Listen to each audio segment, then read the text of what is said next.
Hello, hello, hello, hello. Welcome, welcome, welcome. Too quiet now? Okay, wait. Crank this up. How about now? How about now? Testing, testing, testing. Back in my day, H-Rock would never go live this early. Kids don't know how good they have it. He's right, folks. Who dat is right. He's right. J-Reg was right about what? What was he right about? J-Reg told me he invited me to a Grimes anti-clanker event. And I really wanted to go, but I can't go because I'm going to Japan. I was I think it'd be really funny to go to a Grimes anti-clanker event. Hello, hello, hello, hello. Maisie, what is up? What is up? What is up? What is up? Isn't Grimes married to a clanker? In a way, I suppose. Good to see you all. Guys, we are going to have an interview here with Melody Wright in about 10, 15 minutes. It'll be really fun, but I want to check in and see how everybody's doing. Getting a call. The call says scam likely. I better answer it.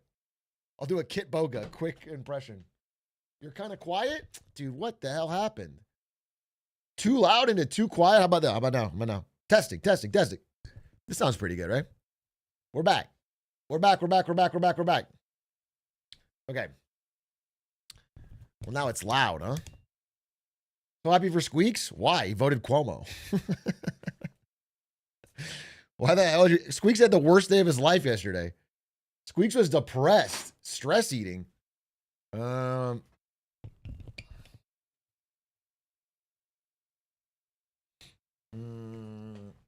like the J-Reg videos are back to normal. No.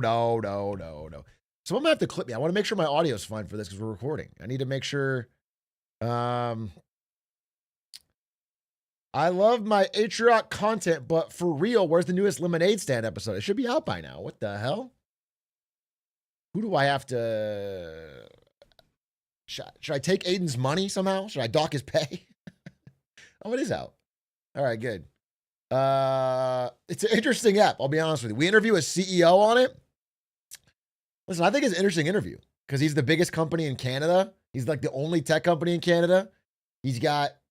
But, you know, he's very CEO pilled, so don't be, or he's president actually, but he's, Shopify, it's Shopify. Yeah. But he's very like, you know, let's go, entrepreneurship, which I think is a good thing, but it's not a solution, but it's, whatever, we talk about it on the show.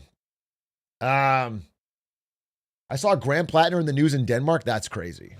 That is crazy. You guys are bored up there.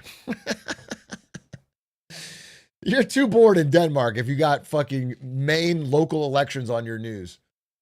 1000x bread on base calls is a hedge for the housing market. That sounds really smart.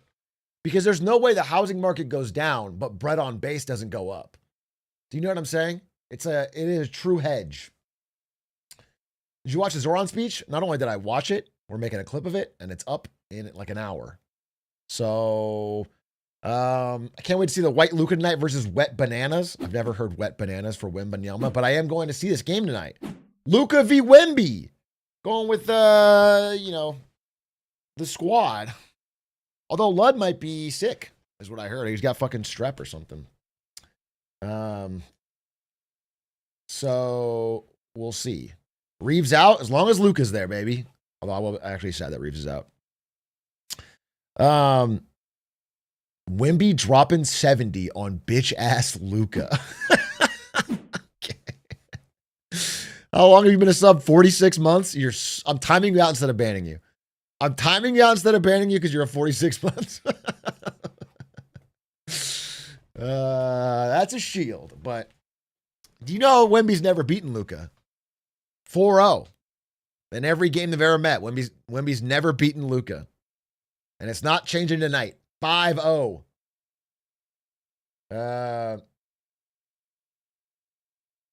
If Wemby does drop 70, if they come back and VIP him, if Wemby drops 70, you won't see me turn the stream up live. All right, wait, 6 minutes until Melody Wright. Guys, sincere question. I started a little late, honestly, to be here. I should have been live about 30 minutes earlier. Sincere questions. Do you have anything you would like to ask about the housing market? Sincerely. And it could be a dumb question. It could be anything. This is like, I think, one of the greatest, most insightful experts on the American housing market right now. I really, really enjoy her content.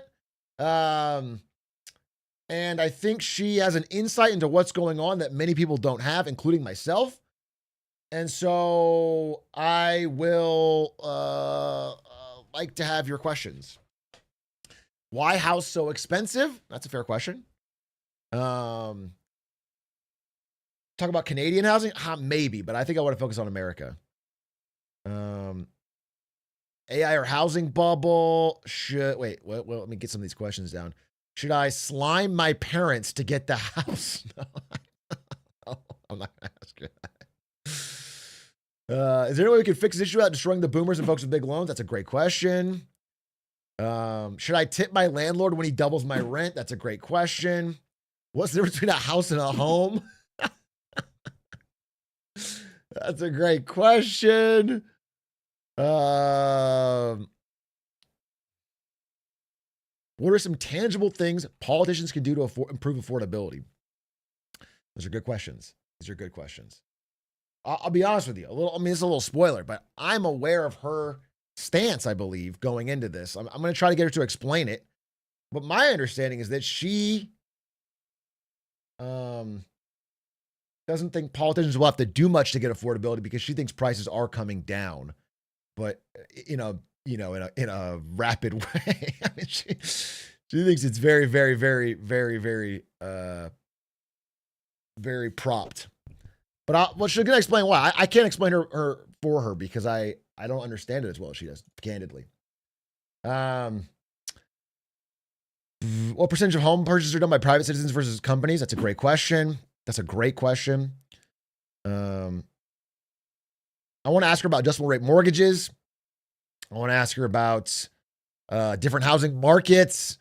These are all good questions. These are all good questions.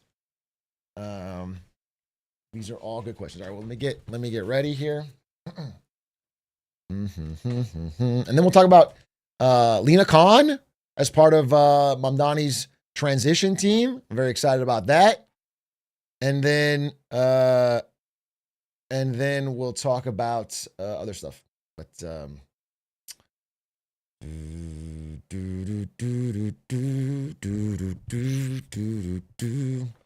why are they only building 6-bedroom houses and no more starter homes? I'm not even sure that's true.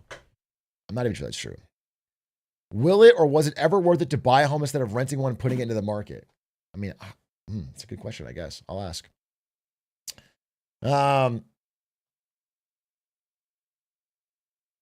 Is there a path to changing zoning in the U.S.? I mean, I can answer that in that this passed in New York as part of the election. I don't have the specifics, but 3 YIMBY measures passed in New York. And including upzoning. I don't know exactly where, though. I have to figure out how big or impactful it is, but they did pass.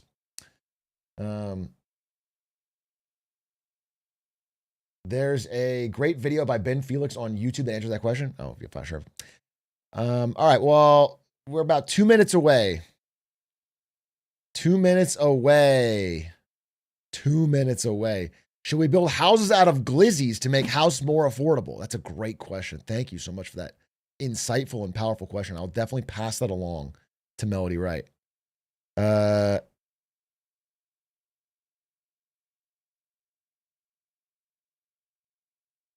Will you ever get cheaper EU shipping for failed codes? Fucking probably not, bro.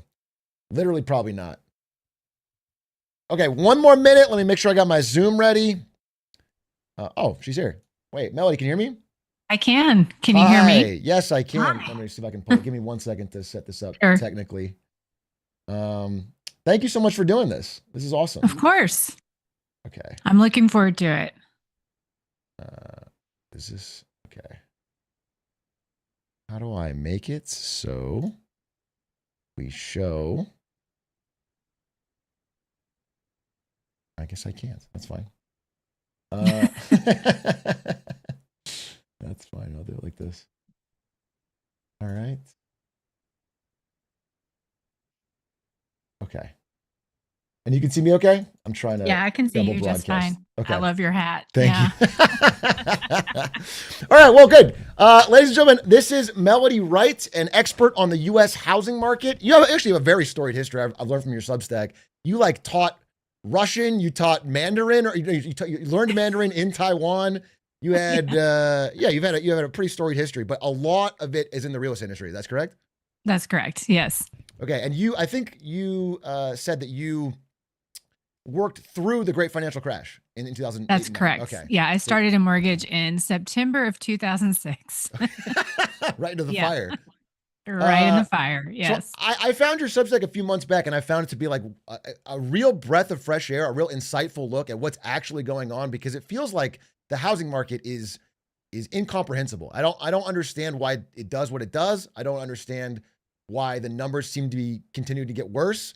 And I appreciated what I was reading, but I would love if you could help explain it to a wider audience. And I almost don't know where to start because it's such a big, intractable number of questions. So I thought I'd start with this. There's a graph. I'm going to pull up here. Here. I don't know. Let me see if I can share it with you so you can see what they're seeing. This one. Can you see that? Yes. Yes. Yep. I just posted about this. Okay, perfect. Yeah. I mean, perfect. Let me see if I can also get you back on screen. Okay. You can still see it? I can. Okay. Yes. Perfect. Okay. So wait, I think my sound. There it is. Okay. Sorry. It's all good. It's Interview all good. processes. Okay. So yeah. So I think this chart is telling a story that I think a lot of my audience wants to know about, which is that U.S. first-time homebuyers is now reached the record age of 40 years old, which is, That's right. from the late 20s in the 80s. So this is what I think is driving a lot of nihilism and disillusionment and anger and frustration with a lot of people who are younger, because they feel like the opportunities to get a house that were available for those older than them are no longer still around. Yes. Yep. Yep. Maybe so I should just start with kind of like a brief history of how we got Yeah, here. that'd be And great. yeah. And it really started before I got in mortgage. It started really with women joining the workforce in the 70s because they had to. Before then, you could see that home prices tracked household median income, just like this, barely any movement. Okay. And then as women started joining the workforce, you also had divorce rates going up. And so you kind of had something driving household formation that you really hadn't had before, with like families splitting up. Then comes the 80s when they start doing these securitizations, where if you've watched The Big Short, and if anybody has not seen that movie, they really need to see it, but they I package up agree. the mortgages, they sell those bonds off. And this really drove a different kind of sort of activity in the mortgage market. It became about a big part of it, even back in the 80s, was about investment. And so from there, what happens is you start seeing kind of this low interest rate sort of every time we got into trouble, right? We would see these lower interest rates, and even the Fed would start buying mortgage-backed securities. That happened Right. after the GFC. But even before then, you basically saw that whoever was in power would use the housing market to restart the economy after a cycle had ended, trying to get every Tom, Dick, and Harry into the housing Right. market. So And then okay. go ahead. I just want to make No, sure you I want to restate to make sure I understand. So every time we got into any economic turmoil, That's the right. government, left or right, would cut interest rates, stimulate, even go as far as buying mortgage-backed securities, printing money.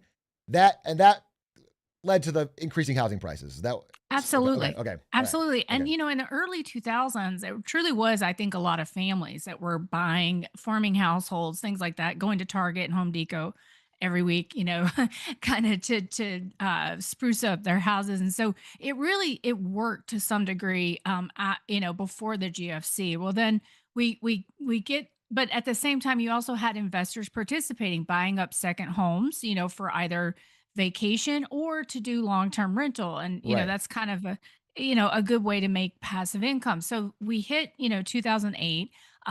Most people misunderstand that crisis. Subprime was really a small portion of the market.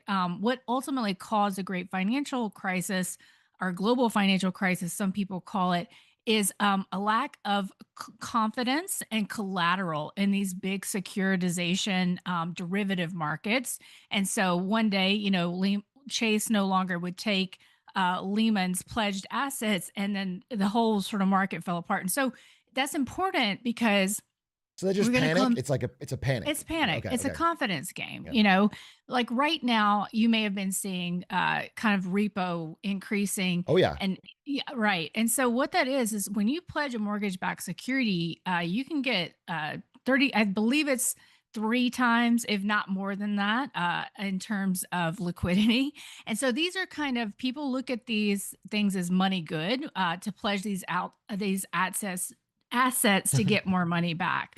And so, yeah.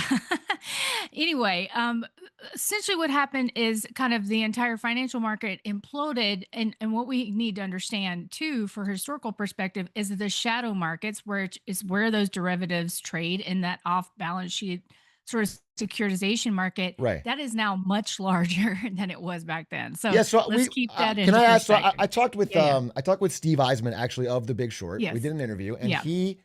he mentioned some of this, which is that the rules changed for banks after the Great Financial Crisis to add some Correct. regulation, but That's then right. all of the shady lending just went off the bank's balance sheets onto these private lenders.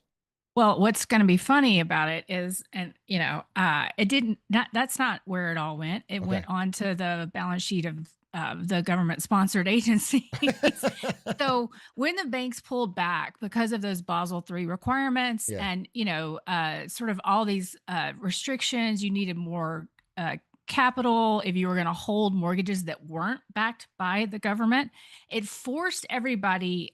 It did a lot of the lending went into the shadows, but the lending went into the shadows. But who was buying what was being, those loans? That was Fannie Mae, Freddie Mac, FHA, or Ginnie Mae, So I should say. Go ahead. I want to make sure I understand this, like, mechanically. So if I'm a private lender and you want to buy a house, and so I don't do a proper credit check or whatever, I give you more money than you can probably afford, then I can flip that and sell that back to the government, so there's no risk on my balance sheet. Is that what you're saying? Well, it's not Is it? even so. Okay. So in that scenario, you're giving more agency to that lender than they actually have. It's so regimented the way that you have to do this underwriting. So let's say I'm Rocket, Yeah.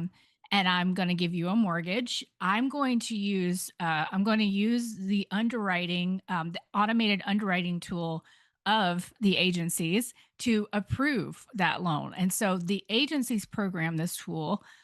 They're the ones that are fully underwriting this stuff. You're just kind of the person checking the boxes to make sure that it fits into their box. Now, and this is, sort of the AI conversation. You can learn to game these systems. Of And so course. Yeah. yes, yeah, the lenders do learn how to game them. But in essence, what happened with all that crazy regulation on the lending side, Dodd-Frank, is they actually removed the debt to income threshold in 2021 very quietly. Nobody knew it really happened because they already found that, like, I think it was almost a million Fannie Mae, Freddie Mac loans did not fit into this qualified mortgage. Or it didn't fit the new So they requirement. relaxed the rules. Exactly. They relaxed the rules. Of course they did, Okay. because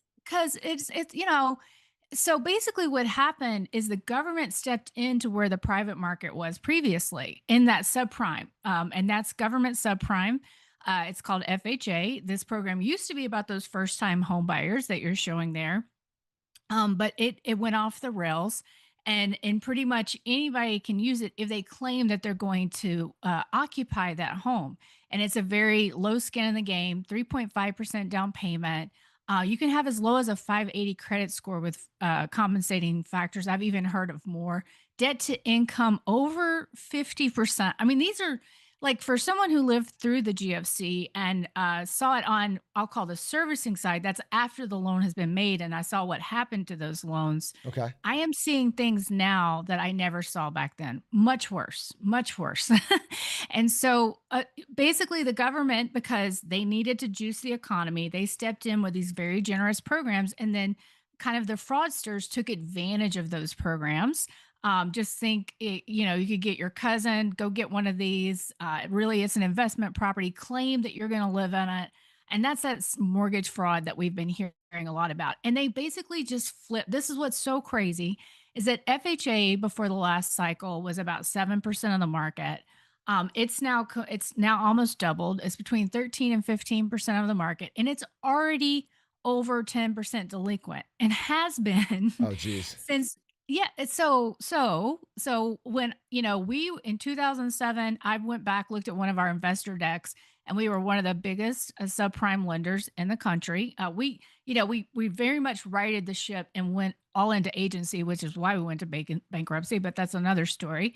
But when you look back at our mortgage book, the percentage of subprime we had on our books back then, including FHA, was 12%. So percentage of the market, we're already higher with these kind of toxic loans. Okay. But why isn't everybody screaming about this? Because 2024 was an election year and the current administration wanted to win that election. And so they did one of the craziest loss mitigation programs I've ever seen. So, after the last crisis, what they did is these loan modifications where you come in, you can say, hey, I can't make this payment. And they say, okay, I'll work with you. We'll see how we can change some of the loan terms so that you can actually get a This lower is payment. this is wild to hear because I did an interview with Bill Moreland. You ever heard of Oh, I him? love Bill. Bill Moreland. Love He told me Bill. the same Yeah. thing about Yeah. other aspects that the banks are doing, where they're 100%. they're A modifying all of 100%. these commercial real estate loans, Correct. these auto Correct. loans. They're and Correct. they're just Yep. extending and pretending. Extending and Okay, pretending. And interesting. I mean, and then we also have to have perspective. After COVID, so we had the GFC. They did all these loss mitigation workouts. As Tim Geithner, testified to Congress, they were foaming the runway for the banks, just trying to slow everything down. And then I want to mention something really quickly. The way we got out of that crisis was at the behest of the agencies, Fannie, Freddie, Ginnie. Wall Street came in and picked up all of those foreclosed homes for pennies on the dollar to turn around and do long term rental. Okay.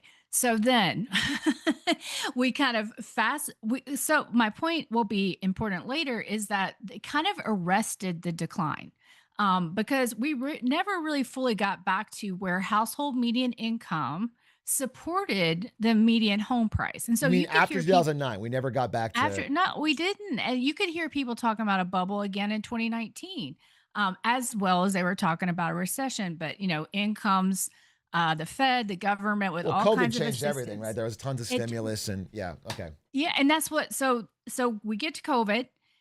Before COVID, you had to fully underwrite a loan again for a loss mitigation workout. In COVID, they said, nope, you don't need to do that anymore.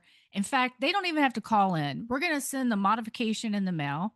And as long as they make their 3 trial payments, we're going to give them that modification. Doesn't matter if they could actually qualify for this. And in fact, you didn't have to call in to get on a forbearance. They just automatically put you on it. Okay, so think about this. We've already gone they could put 18 months of forborne payments at the back of their loan in a non-interest bearing lien to be paid off when the loan pays off or when they sell the home, which is kind of crazy town if you think about it. That's like a second lien mortgage, which was Sure. another problem we had back then. Okay. On the Fannie Friday side, they didn't record those on public record. Okay, that means nobody knows it's really there unless you run like a credit report. But I'm finding a lot of servicers aren't reporting correctly to credit. So this is where we have to stop ourselves and say, why have home prices continued to go up? Why have we not had delinquency? Because we had intervention on a scale I've never seen. And then, as if that wasn't enough, because in June of 2023, FHA was just, I mean, delinquency was soaring. They knew they had to do something to get through the election year. They did this crazy partial claim advance loan modification where essentially you could get your loan, not pay for the first 3 months, go and say, "I'm so sorry, I can't pay." And they say, "No problem. We're gonna give you a partial claim," which is that little non-interest bearing lien I'm telling you about. Okay. Okay. You could pay for 3 more mo you could not pay for 3 more months, go back, get it again, and again, and again, and again. There was no limitation on it, Does that and extend even till now? So you could have gotten a house and just not paid for. it's so disgusting. That's correct. That is and that's what investors did. There are actually whole Okay, rings. can I ask? Wait, I want to ask Go ahead. because so you Keep saying interrupting me investors. because No, this is a I want to make complicated sure they story. get it. And yeah, it's complicated, and I don't even get all of it. So let me understand. So you're saying investors a lot. I want to make sure because what I'm hearing from these young people is that they don't know this tactic for getting a house at I know. so who's taking advantage of this? Is this like people trying to farm Airbnbs? Is this larger investing corporations? Is this like who is using this mortgage fraud essentially to buy up and bid up the price of all these houses? So it's a lot of the Airbnb bros, short-term rental, that kind of thing, but also the builders have figured this out. Okay. The Wait, bill so they and so build it and then sell it to themselves basically? well, they build it and then sell it. They underwrite it and then they sell it to the GSE, I see. I see. to Fannie Freddie. And Yeah, so yeah, yeah. right now you can see that FHA mortgages originated by the builders are some of the most delinquent right now.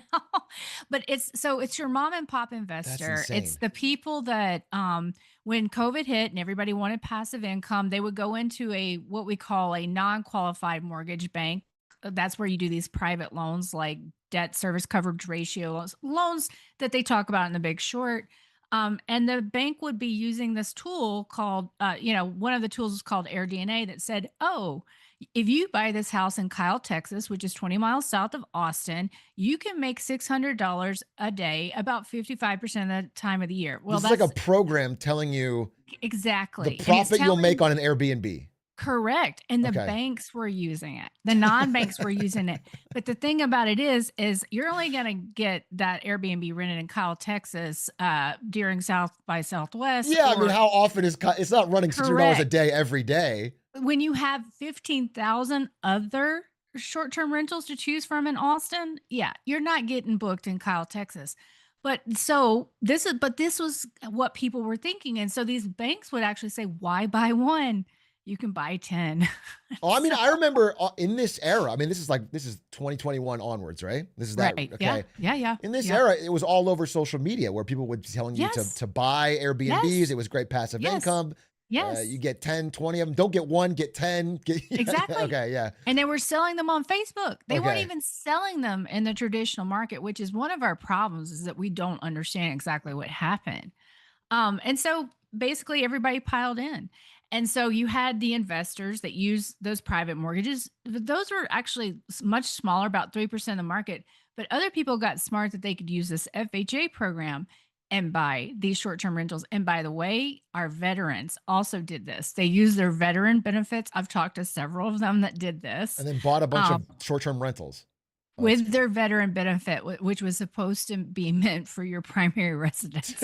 So it's everywhere. And this is in the and so what a lot of people think is, oh, the housing market is is fine because it's about people that need to stay in their homes, right? Remember the Big Short was like people always pay their mortgages. yeah. The problem is that's not this housing market. This is not your mom and dad's housing market. This market is about investors. That's it. As you can see, first time home buyers are the lowest that they've been since they started tracking it in Yeah. the 80s. Okay. And so you've got in your institutionals, by the way, which I find it really funny. People, this is now a big political issue. It's going to be a political issue in every race, while housing is still unaffordable, saying, oh, institutionals own, all of the Some housing percent. market. Yeah, yeah, yeah.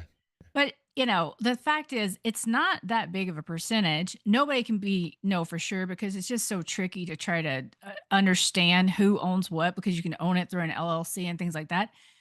But what's important where they do own, like in Atlanta, in Tampa, in San Antonio, in these markets, I met with one of the biggest institutional owners a few weeks ago. Yeah. They are net selling. As soon as those leases are up, they're rehabbing and they're selling because they know number Wait, so one, they they're see not cash stress? flowing. They see stress? Oh, They're they okay. see a lot of stress because they can see in markets like Atlanta, it's oversaturated because we haven't even started talking about how the builders went bananas and just started building like crazy. And we don't know how much because the survey of construction is how we understand what the permits are. But there's a lot of places in the country you don't need a permit. That's one thing.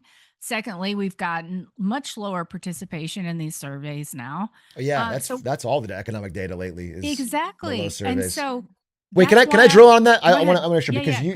Go, go, go. I think I've heard you speak about this, and it's a question that I think breaks a narrative that I had. No, because I think a lot of what people think about this housing market is that it's a supply issue. We don't have enough Right. supply, and that's why the prices are skyrocketing up. But the Yeah. way you tell it is that, they've been building like crazy. It's just Yes. that the things that are propping up the sales are not real human demand of people buying their houses. It's investors or it's other things. So can you drill into that a bit? It's not a supply Absolutely. issue. No, Mm, because here's what everybody did, and this mm. is such an important part of the story. Like you'll hear the housing narrative that says we stopped building after the GFC and we're short 6 million homes. It's like, okay, but have you taken a little gander at the fact that we're not having babies at replacement rate anymore?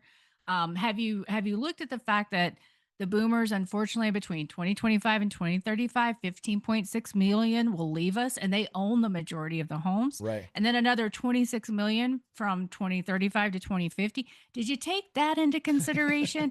And then the other thing, it's like, did you actually look at the housing stock right now? We have, per the census, 15 million vacant homes, not abandoned, vacant. That does not include the over 3 million seasonal properties. Of which probably people estimate we have about 2 million to 3 million Airbnbs in this country. That's probably some of those. But again, this is also lag data. Sure. I can tell you everywhere around me there's vacancy. Everywhere all over the Yeah, so country there's one thing vacancy. I think is so incredible about your work is that you will go and drive to these lots. You will drive to these real estate Yeah, these new developments. builds. Yeah. Yeah, and you will see Yeah, that they're mostly vacant or they're not. they're mostly Yeah, vacant. As are the new multifamily luxury, Evergrande style, all over the country. But yeah, no, I've driven all over the country, and it's not just in the Sun Belt. A lot of people will say that.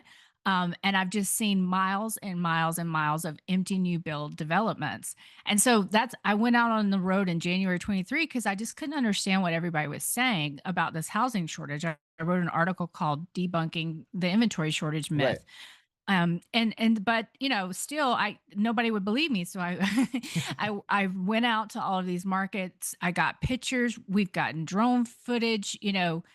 These things are going to be bulldozed. I mean, that's how many we've built. And so finally, after there's you have to triangulate. You have to look at how much multifamily did we build, how much single family. Then they did this thing, build for rent, that they did. But the way that you can just do this in simple math is take our population and divide it by housing units.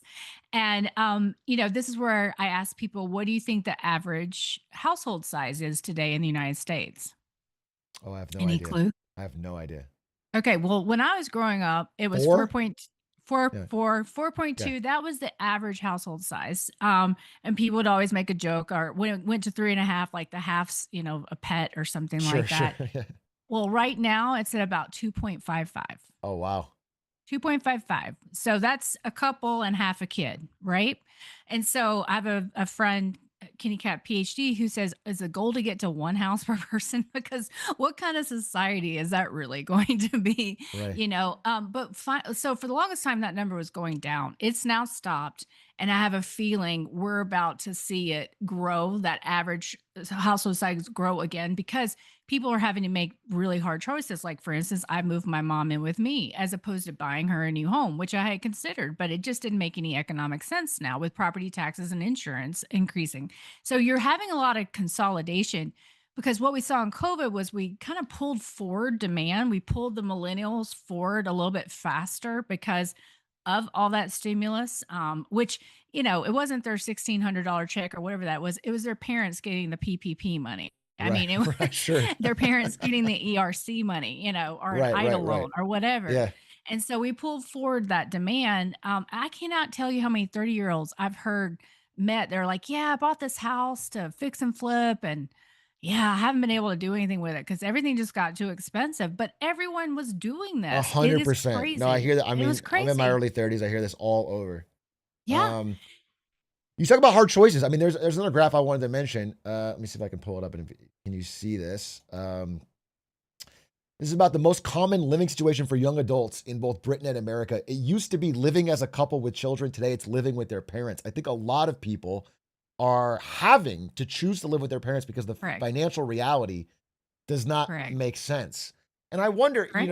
I wanna, Which is why uh, they're not having babies. exactly. Yeah, I think there's Right. a strong tie in that, and why they're, looking for political change so dramatically in either Correct. direction. I mean, it Correct. doesn't. They're not feeling served by the government. Um, Correct. so I want to ask you, I want to see where this is sort of heading because the picture you're describing is one that cannot stand. It can't, the Correct. financial reality doesn't make sense. So I want to see what you see. Like how do you see this playing out? Yeah, so it is one of the biggest reason I think that nobody wants to accept as to why home prices haven't gone down is because of the narrative out there in mainstream media. I mean, they are just, and what I've finally realized as well, and I feel like a useful idiot after following this data religiously, is that they're modeling the numbers. These aren't actual results. And I've now caught it several times, meaning that we don't have any good gauges of what's really going on out there. And so, but to your point, the narrative is breaking because everybody can see all the for sale signs in their Right. neighborhoods, Or you go on and Zillow and it's like price cut, correct. price cut, price cut, price cut, price cut. Yeah, Right. everything is Right. Yet yeah. somehow NAR, our National Association of Realtors, says that the median list price is exactly the same as it was a year ago, 2 months in a row.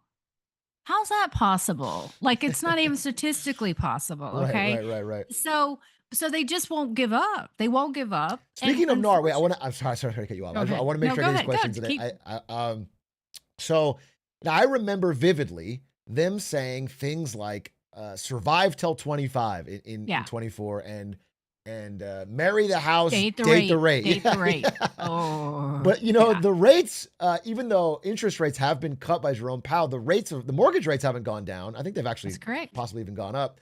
And uh, yeah, so none of what they said is true in 24.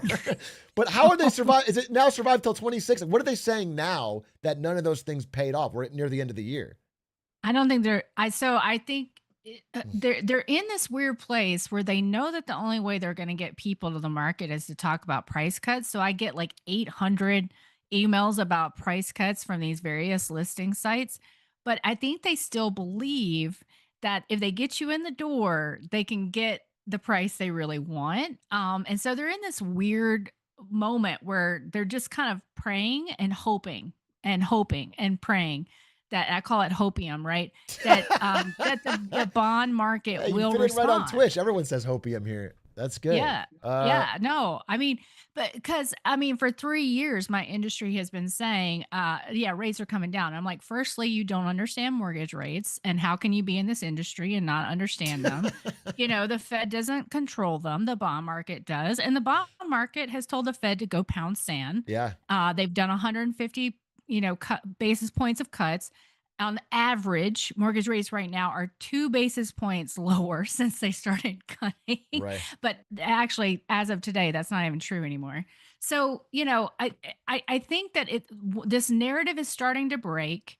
What we're hearing is, defaults are regional, which was a narrative back during the GFC. In fact, and that's what they say. Well, Florida and Texas, they're a problem.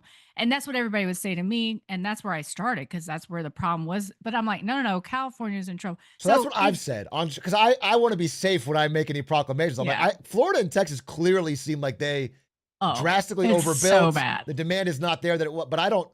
Can you speak more to the rest of the country? This is a broader problem. Sure. Yeah. So California, we got to look at California. Like, firstly, how can you make the argument that everyone is leaving California to come to these cities? And believe me, each one of those cities built as if every California or New Yorker was coming to their city, and yet think that California home prices are gonna sustain at these higher prices when you've had like in LA County over 300,000 people leave. Right. Like that's but again, people think there's a housing shortage because there's a housing mismatch because out in California what a lot of it is you have these mom and pop investors, and so there's not a lot of owner occupiers out there. It's much lower than the national average. And so in California you have many problems. You have the affordability problem, you have the demographic problem, but their narrative was so strong that has completely cracked. San Diego, for instance, where people told me because of the DOD, that was never going to be in trouble. You can look at all of the Airbnbs there over 12,000 and know absolutely they're in trouble. And you're seeing it year over year price declines. So we move out across the country from the South to California, the Midwest. They are going to take probably the longest, it'll be between the Midwest and Northeast to really correct because every investor who was kind of bummed out in 2022 when rates rose, Yeah. we're told go buy in the Midwest because those homes are still cheap. So you can still cash flow and buy there. So they did. So you are just now starting to see inventory grow there again. And Indianapolis is in a lot of trouble. A lot of people bought there. So that story is of two things. It's one, it's going to be later because there was a lot more investor activity after 2022 than everywhere else. And then two, demographics. Everywhere in the Midwest suffers from negative demographics. And then you come over to the Northeast and they have just lost the plot. I mean, it's just, this idea that they're just immune from like New York City, but it's because people don't leave their houses anymore and just walk around. The last time I walked New York from top to bottom, I'd lived there for 7 years. I hadn't done that in a long time because you fly in for your meeting and you fly out. Sure. The city's empty. It's empty. It's empty. Like, of course, not in Times Square. Of course, in these tourists, but nobody is there compared to what it was like when I lived there in the early 2000s. And so and why is there an apartment shortage? Because of a 2019 law that said you can only raise rent a certain percentage. And all these, if you have, oh my gosh, the frozen rent, what is it called? I can't remember, but you know what I'm talking Rent about. stabilization, I think, right? Yeah, rent stabilization. Yeah. Yeah. And they couldn't even make the repairs that they had to make to meet code. And so I've heard upwards to 100,000 apartments sitting empty off the market because they can't afford to make the repairs. They're just hoping the law will change so that they can charge enough rent to be able to make those repairs. Right. Like it's insane.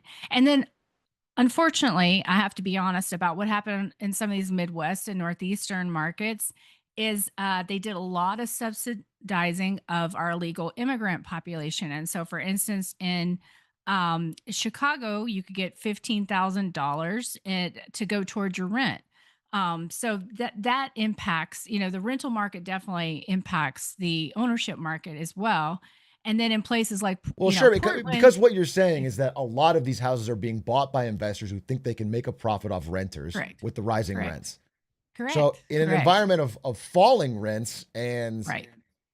less population, it doesn't math out anymore. And they plan these out. I mean, I assume they penciled this out for 10, 20 years. I mean, they've planned this to work, right? When they've made the purchase. Well, they did, Yeah. but most of them weren't. Oh, they looking didn't 10, care. They 40 didn't. years. I mean, they were just watching whatever influencer. And I mean, I just got off the phone with one who, unfortunately, she's lost all of her investment except for one property out of 10, which she's likely going to lose that too, because, they just saw these influencers. They just got a brochure that said, It sounded good, right? invest in Arizona. Oh, Yeah. I can't blame anybody. I mean, honestly, like if you didn't know what you were doing, you had a little extra cash, like it sounded smart, right? And then you had a bank telling you that was right, and a program that said you can make that much money. Like you always need to do more due diligence than that. But I also understand why it happened to a lot of people. So anyway, you've got false demand in all of these markets, is one of the things. Plus, you have these aging demographics. I mean, the Northeast is in so much trouble. And we will see it there. It's just gonna, Can I and already we're can I- seeing it in Philadelphia and Pittsburgh and places like that. But go ahead. Can I ask you a question? So this is a thought you might have while listening to what you're saying, especially if you're someone who's young who can't get on the property ladder. You're talking about the possible pain of someone who gambled on a Airbnb, someone who's a boomer who owns too many homes. Like, I understand. I do get it. This is real pain, and this is people who are lied to and made decisions that were financially beneficial. But I think there's a sense of like, well, they had it coming, and I want my housing prices down. And I want a chance to get on the ladder too. Like, what do you think Mhm. about that? Is that yeah? I guess I'm trying to understand from a young person's POV. Oh, yeah.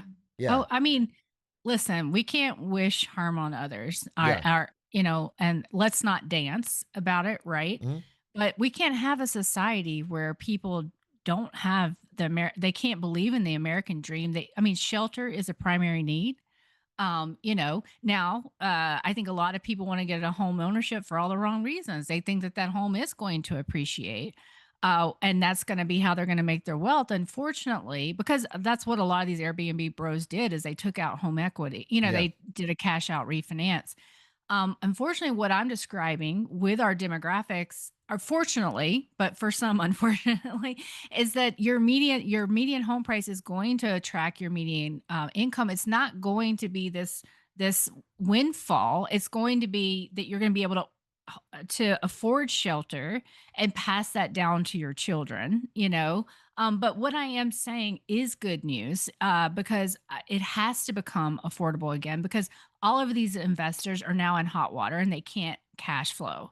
So this is good news for those that are really trying to make good financial decisions, which means don't get into debt. I mean, like everybody else, I say no to debt slavery, because that's how you're going to be priced out, is if you are going out using buy now pay later and just Amen. overextending yourself. Yeah. Like, so if you make the smart choices and you save and you really, kind of, even short-term treasuries, or even just a savings rate or money market account, and you save this money, you are going to be able to take advantage of this, all of these headwinds to housing. And there's a lot of housing out there.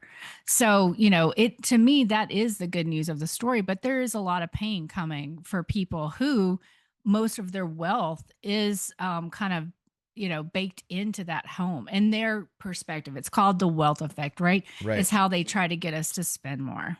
So in this story, and you've told this story over decades. It is a decades long story of us getting here.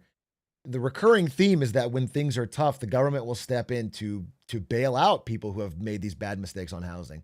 So what I guess my question is, what makes you think it won't happen again now in 2025, 2026? This feels Because like they already have. So firstly, one, they already have. The people that were able to save it last time, they can't make any money in this market. That's the institutional investors. They're now net selling. In fact, the government will likely start buying from them. I mean, that's what I foresee.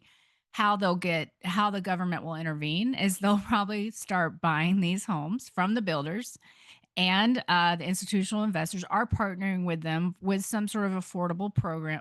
They've already passed it, some of this in the BBB, not saying they're going to buy, but these sure. affordable housing programs. If you're at this point of adjusted in gross income, below the poverty level, you'll be eligible. So I think they're going to do a lot of that. But here's the thing, like, the only other thing they can do is give out homes. And do you want to be that person? Because the pitchforks will come out. So I think we're at the point where our younger generations are angry enough that and also they've backed themselves into a corner Sure. of what they possibly can't, because there is nobody that can come in and save this with all the dynamics as they are right now. Your Blackstone cannot get cheap funds anymore to go out and buy these homes so that they cash flow, because the insurance and taxes are too high. And so they're really out of options, but they'll probably get more involved. They'll probably buy these up and start becoming sellers of homes. But that's not going to change the demographics. And ultimately, this current administration did put guardrails on that crazy FHA program, and that's going to make a huge difference in the market, to the point that we're going to start to see foreclosures again, and we're already starting to see them. So I honestly lay in bed every night thinking about how they could intervene to keep this from happening. And I don't believe they have any options to do it. And printing money won't work, because that just means prices go up. And so we've heard, right? Yeah. Our top 10% is responsible for 50% of consumption. We've heard that number. Well, if our top 10% could save the housing market, Oh no. Wait. Oh no. Oh no. Right at the key part. Oh, brother. I'm broke. I look broke. Here, let me dude, that's crazy. Wait, I really wanted to hear what you had to say there. I'm not upgrading to Pro Zoom. Okay.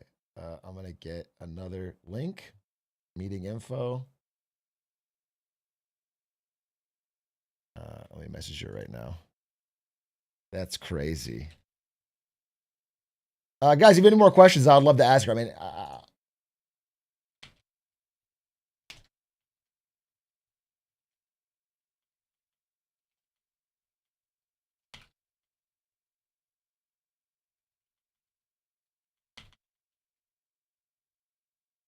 okay. Let me see. Here I am. Melanie, I'm so sorry. I have the free version of Zoom and it put a time limit on me. This is That's what I figured happened. No problem. okay, No wait, problem. let me pull it back up. Okay. And we were talking. I'm sorry. It was right at a good point too. I was. I know. Oh, we were all Okay. talking about. We were talking about government intervention. Yes. Oh, so if the top 10% could save the housing market, Yes. why haven't they done it? I mean, we had the lowest sales last year we've seen since 1995, and we've increased population by 20%. And we now know illegal immigrants were participating at the tune of 6%. So if they could save it, why haven't they? Because they still have to rent to you and me. Right. And if we can't pay those rents, then what, There's nowhere else that, they're yeah. not going to do. And that's why you can see luxury sitting all over the country. Like it is sitting. There's nobody to buy this because in 21, everybody thought we were getting rich. That wasn't true. It was very temporary and wages stagnated again. And so all these builders built for luxury, built like spec homes for $13 million. It's crazy town. My point is, why would you, as a rich person, carry an asset that makes no money, is an albatross around your neck that you don't live in, and maybe you go once a year? You're not going to do that and stay rich. That's how you get poor. And what really rich people know how to do is stay rich. And so they can't save the housing market. The institutional investors can't save the housing market. The government likely, like I say, will come in and probably take those off of people's balance sheets in one form of another. Maybe they give them a lending facility like they did with SVB and say, yeah, we're going to say it's 100%. We know it's really 25%, but you can, we'll fund it for you while you get back on your feet. Sure. But my point is, there are no options left. And unless the robots need houses, and right now they can't even give away Halloween candy successfully, like we are facing headwinds that we just can't get around right now. Especially when we realize that most of our population increase was immigration last year. Sure.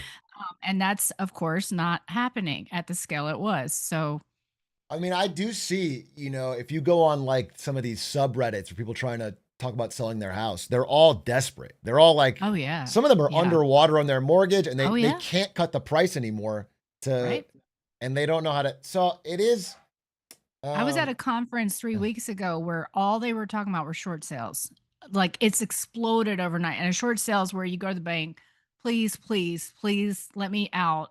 You have to take less money than what I owe you, but can you please let me out? Like that's a short sale. And so that's exploding right now. And the fact, until we get increased sales, we're not going to see these price declines. That's when NAR's going to have to admit what's happening.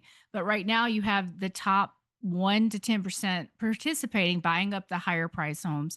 And you did have FHA, which was propping up a higher price home than it should because it was giving all these compensating factors to lower income borrowers. But that, you can see credit restricting across the system right now. And so as that happens, that's when we're going to start to get true price discovery. Because if you can't refinance, you can't get a loan modification because you are so underwater, and you can't sell, then distress. And I'm seeing it already. That's when you go into foreclosure. So is this happening like now? You think now into 26? Yeah, Okay. it's happening right now. I'm seeing distressed sellers all over. You know, they get that foreclosure. I mean, even so Black Knight Ice industry reporting company foreclosure starts are up double digits year over year, as are sales. And you only need one of these in a neighborhood to impact your comparables, which means that as these increase, which we know that they are going to, because of the distress, because of the layoffs, because this program has guardrails on it now and FHA, that is going to put a lot of pressure on prices. And I would say by Q2 2026, we're going to have a material foreclosure population. Even now in the 85 cities I track, I can see them all over in every single city, but they got to sell. Once they sell, this is the pressure just keeps on these prices. And Uh, as those distressed sellers continue, go ahead. so how, in your estimation, and nobody knows the answer to this, so I'm just trying to get a general sense of how big you see this is. This feels like there's a lot of contagion here because we're seeing the same type of thing in auto. We're seeing it in commercial real estate. We're seeing it. I mean, people are defaulting on their student loans at record high. There's defaults in almost every aspect of debt. And so I personally thought housing was one where we were going to see less of it. But what you're telling me is that it's just as bad, if not worse. How, Yeah. And it's so much bigger pie of the debt, so much bigger pie. You know, the Fed came out with a household debt and credit report today, and you can just see the bars of here's student loans, here's auto, and then mortgage is like, you know. So I call it the big orange because on that Fed schedule it's orange, and Yeah. I say when the big orange gets in trouble, we're all gonna be in trouble. And it's kind of funny, it's orange man, you know. Anyway, but that's it. It's yeah, it is gonna. It is really bad. And you know, I think because I have the background in credit, and I understand credit in a way that a lot of people don't, that I can see what's happening because people think, oh, it's subprime. But no, when I started in 2006, yes, subprime was a problem, but then you saw it hit prime as they came under stress for the very same things: increase insurance, increase property tax, except it's exponential now, but also then job loss. And we are definitely seeing white collar get, Yeah. I mean, these just Decimated. decimated with these layoffs announcements. And I don't think it's going to stop. And it has nothing, in my opinion, to do with AI. You know, I have that background as well.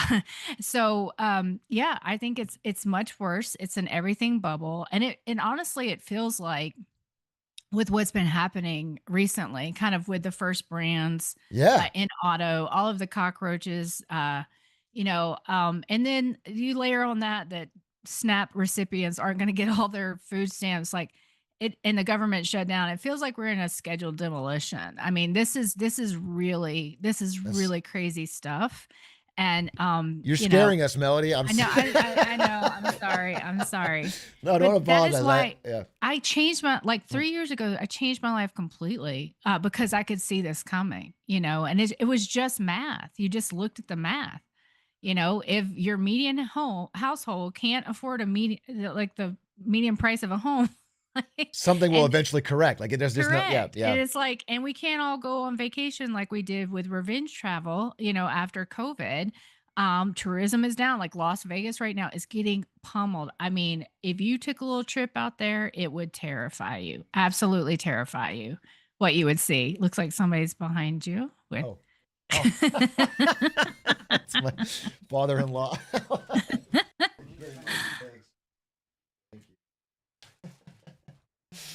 Uh, he didn't know I was doing an interview.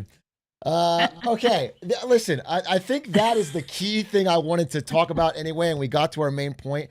I do have one small question for me personally, which is about, you mentioned property taxes, and I want to hear your thoughts on this because in some of these areas, I think like Florida and others, Texas maybe, they're like politically becoming unpopular, even though they're like the only way the state is funded.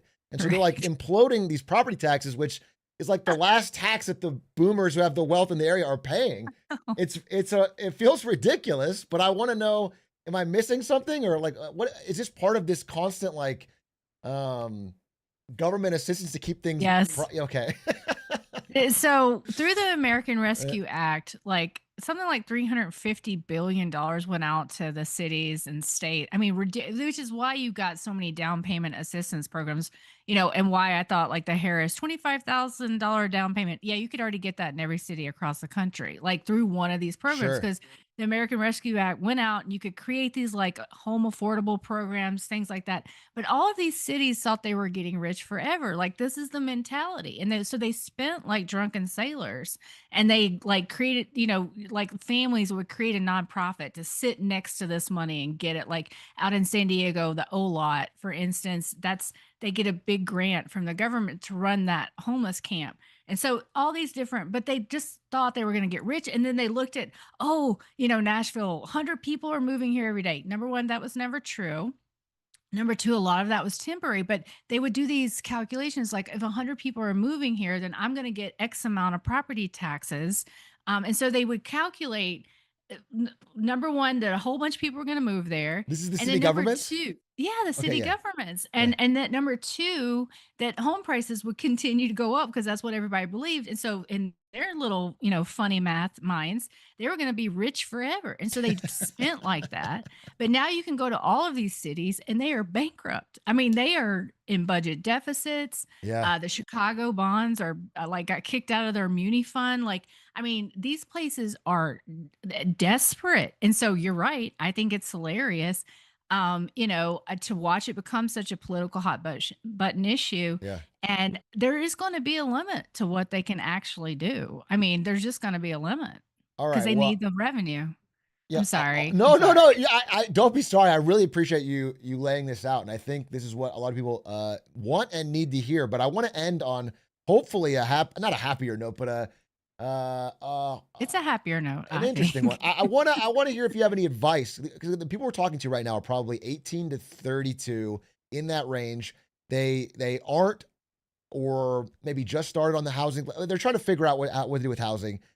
Uh, what is your advice for them financially, and do you see signs of life for them in the field? Like where's your head out for that? Yeah, I'm gonna Yeah. sound like their grandmother right Okay. now, but Okay. it's important. It's really important because I made all these mistakes when I was their age. I had no financial education. I signed up for student loans, like I'll be able to pay that, no problem. My credit card was at the same little booth at my first day of college as the student loans. You just went from there to there, and I Yeah. did a whole bunch of really stupid things. So I'm not the kind of person sitting there that hasn't done all these stupid things. I'm talking from experience, but say no to the labubu.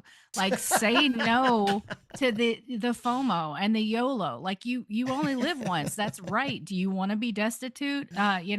Living by yourself, or being home. I mean, so firstly, get a financial education. Like, seek somebody out like myself or others who are not just trying to make a buck off you. Like if you sign up for my Substacks, for instance, the free version always has the whole argument laid Yeah, I out. will say for people watching, her Substack is truly incredible. It is a great way to keep up with what's going on in America's housing market and broader financial situation. It's pretty fascinating. So Thank I'll you. link And you it in can the video description. Yeah, Oh, thanks. yeah. But they can get a lot of it for free, you Okay. know?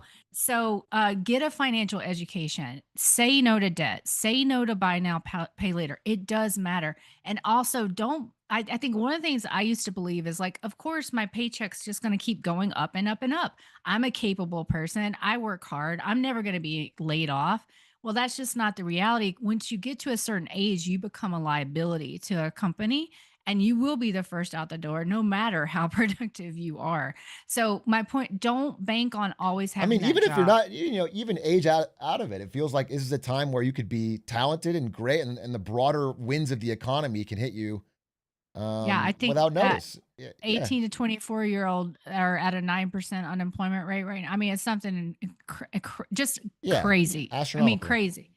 Yeah. So, also I would say this is a big one for when we go into downturn is, keep learning, get new skills, teach yourself things so that you can quickly sort of change direction if you have to, if you lose your job, things like that. So say no to debt, save, get a financial education, and get more skills And if you because you're do going to do need these them. things, if you do feel like you've gotten yourself on some sort of stable ground, you're saying that you think the people that have gambled incorrectly on the housing, we're going to lose money on it, and it is going to get cheaper, and there is going to be ability to get a house. Is that Absolutely. all right? Absolutely. Yeah. Well, And that is the good news. Melody, thank you so much for your time. I really, really appreciate you coming on. No, Hopefully we can talk to you thank again you in the so much future for having me. as more of this Oh, unravels. absolutely. Anytime. Anytime. Thank you Thank much. you so much. Have a All good rest of right. your day. You Bye. too. Bye. Guys, that was great. A little spooky.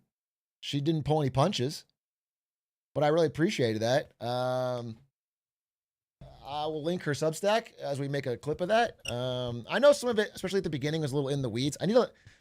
That's an interview thing for me. I gotta make sure to start broad so everyone can follow along, and then get into more detailed stuff. I often flip it, but I feel like she really got some good stuff in that interview. I feel like, and I can't overstate enough how much she does the actual work. That's why I'm always looking for Substacks and people who are experts in their field. She's one of the best ones I ever found because she actually drives out to these damn places, talks to the developers, talks to the buyers, talks to the sellers, talks to NAR, like understands the level of, fraud and deception and reality going on in these part of these markets. So, cool.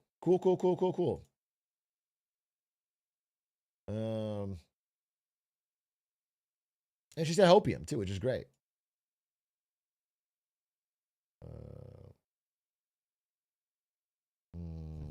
I'm in the Dallas housing market. It's so crazy right now. I mean, I was aware.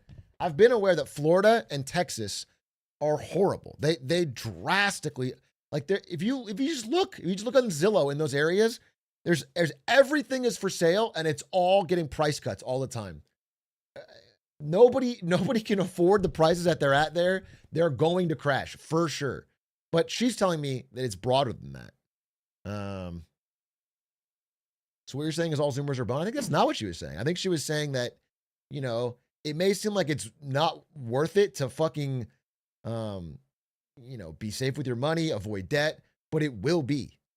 And I think sooner rather than later. I think like being smart and understanding is going to matter as these bad decisions unwind. These bad debt decisions that have been propping up a lot of things since COVID unwind. How long is the waiting game? She was talking about 26. I mean, well, we got to see. I remain. I just feel like we never know how much the government can do to extend and pretend, but she knows more than me. But I would say, and I'm not knocking anybody who's doing this. I know we have people in that age, but I think, man, buying top of market right now is a big risk. Big fucking loan right now, huge 30-year mortgage right now at these prices feels crazy to me. It does. And if you're going to live there a long time, whatever. I'm not making your life choices for you, but man, that does feel crazy. Do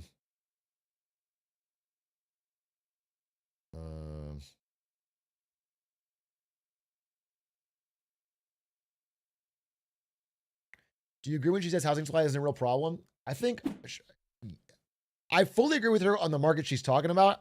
We didn't really get specifics. I still think parts of cities that still have inflow, obviously there's still a supply issue, 100%. Really, really desirable real estate areas, there's obviously a supply issue. But on a broad scale, it does track that there was insane amounts of building in a ton of these states of people that thought they could build it, flip it, Airbnb it, investors that, all that stuff. And they're not finding the demand there that they thought at those prices.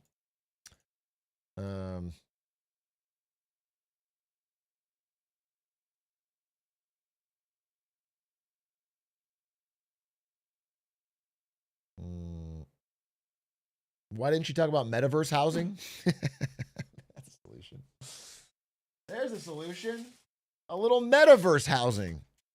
Let's live in the damn metaverse.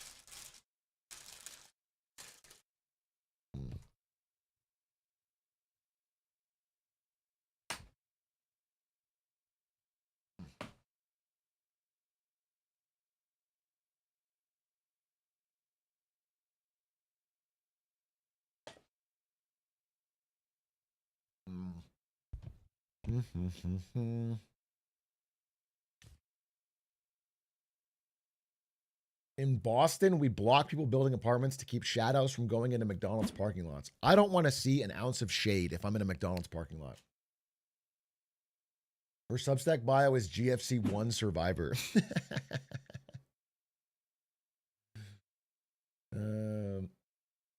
That's funny.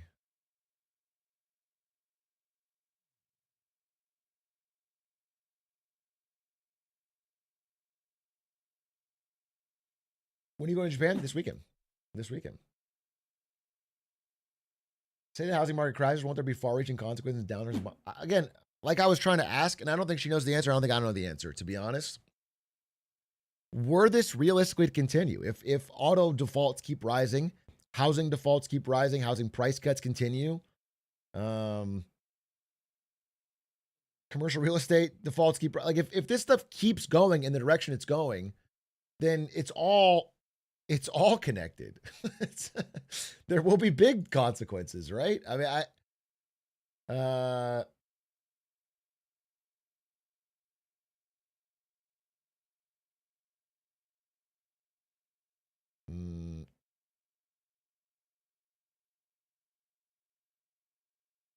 I work in commercial real estate lending, and it's crazy watching everyone at the bank here adjusting internal covenants to prolong issues not to call a loan. This is what I'm talking about. That's why I got to make the video with Bill Moreland. This is the core of it, is that so many loans have been given out, and then rather than admit that they can't be paid back, they are just doing so many complicated ways to pretend. They are so many complicated ways to adjust and pretend and make it look on the books like the loan is still being paid. Even, dude, some of you have told me this, but this is true for even people that have big buy now, pay later debt. If you call in to Klarna or Affirm, they're giving you options to like extend and pretend like you can pay it back. They're giving you extensions. They're finding ways to make it seem like they don't, because if they have to write you off on their books that you are a lost cause, that you are a defaulted loan, that impacts them. So everyone is trying to like just hold and hope everything gets back to everyone can afford their loans.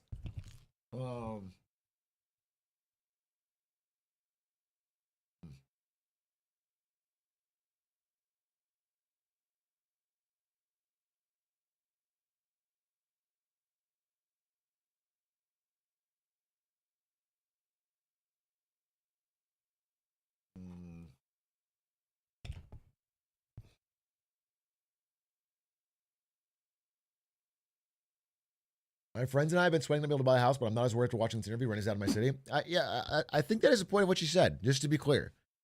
Not that it won't be with some pain, but like the idea that these housing prices are sustainable is pretty crazy. And she's just being dead honest about it. It was a fiction based on free money from COVID.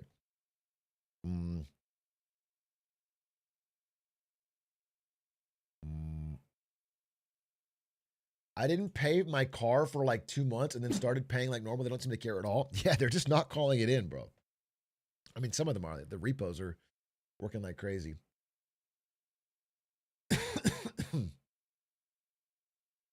Were the correction happen in housing? Where does that money go? Is that paper wealth lost? Yeah. It's a great question. I want to try and explain how this works. So I think I did this for the China thing, but that was 2 years ago.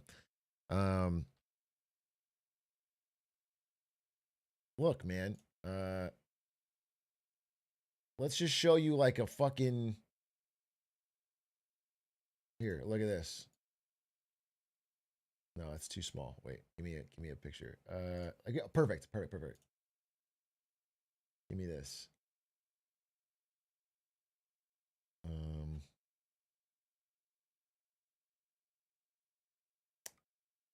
Here, this will do. This is a Shutterstock photo. No, I need something that doesn't have a Shutterstock. Here, okay, that's fine. Put this in Paint. Look. Let's say it's a neighborhood, right? You have one of these houses. You bought it for $750,000. This is your house. Wow, look at you. $750K. Okay? So you feel like you have a $750K asset. This is money that you feel like is part of your wealth. Okay? You probably have a fucking $600K liability or whatever as far as debt, but you have $750K asset. And you're the last person to buy in this neighborhood, which means based on comps, the average housing price here is $750K. Everybody in this neighborhood feels like, maybe this guy bought it at $500. Now it's $750 because when you bought it. Like the last sold house in the neighborhood sort of sets the price. So everybody feels like they have a ton of money. $750. I feel like I'm up in my house. My housing price is up. Now, if one person cracks and sells as prices fall, as there is no demand, this person has to move. This person has a divorce. This person has to sell. And they sell for $500K, $450K. Let's go red, $450K. $450K. Okay? This person sells. Now that's the new last comp. Now all of a sudden these are marked down. You look at your housing price, you're underwater. If you bought late, you're underwater. Everybody, they've all lost this money, but that's not, it just disappeared. It's like the collapse of the wealth effect. It doesn't go to anyone. It's just that the demand for this neighborhood, for housing in general, it doesn't exist in the way you thought it was. So that's the idea. And then once you're underwater, once you have a $450K house, but you're paying like a $700K mortgage, a lot of people abandon this is what happens in the GFC. People start stopping their payments. They stop paying, they default, they leave the house, which causes more sales, which causes the prices to go down. It's a reverse doom loop. So again, if you don't own a house, while this is scary and not good for the economy, I do agree with her, but it's like, there's going to be opportunities for, I think, good houses at more realistic prices. Because I do agree, this is unsustainable. The price is going up and up and up and up, way above the actual income of the people who are supposed to be buying them. It's crazy. People can't afford it.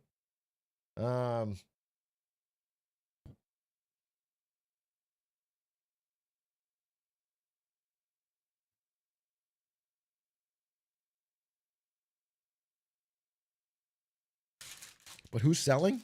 Everyone. They're all trying to sell, bro. Everyone's trying to get out. Just look at dude, look.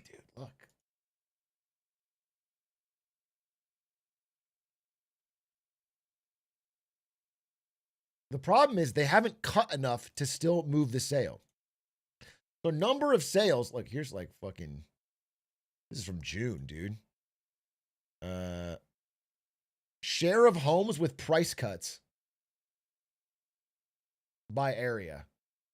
Dude, massive spikes in Florida, in Texas. The yellow is smaller, but share of homes for sale with a price cut in June 25. This is from June. It's gotten way worse since June. But it's spiking up all over the country. But they haven't cut it enough yet. People still don't want to buy. The number of people backing out of home sales is at all-time highs. People are like signing up to buy a home and then backing out at the last second because they get cold feet. That's happening. People feel like they can wait and get a better deal. And so there's panic. Panic is starting to spread among not only the bigger housing investors that bought up a ton of stock. She mentioned they're net sellers, but the Airbnb people, people that moved to a different state, people that bought second homes. All these people are realizing like, oh, fuck, I can't afford the mortgage on this and I can't rent it out the way I thought I would. Or the price is not going up.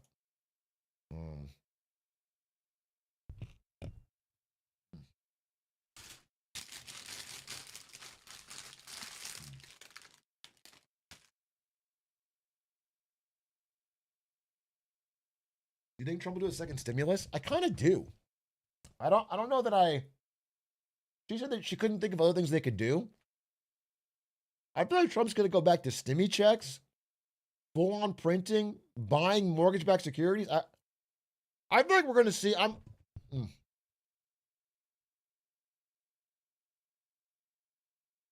feel like we're going to see more than anything is bad inflation again. That's my biggest worry, is that they go fucking desperate to prop it up and we get insane inflation. That's my biggest. Or you do like Canada and you start getting like, it's like no one can afford the payment on a 30-year mortgage. So you start adding 40-year mortgages, 50-year mortgages, so you can make the payment smaller. So people can, like, you start doing anything like that so you can keep people's ability to buy at these prices possible.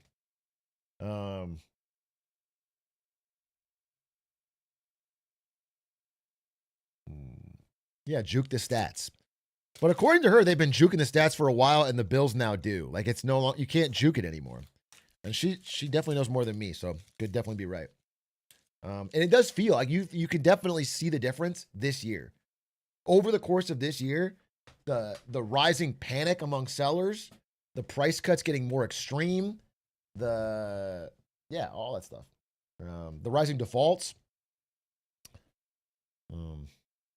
As an Aussie, you'd be surprised how long they can juice it. I mean, 100%.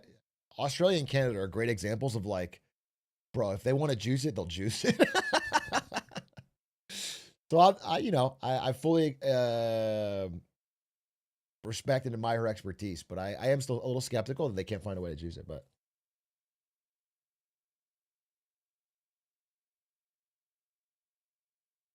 not coffee, tea.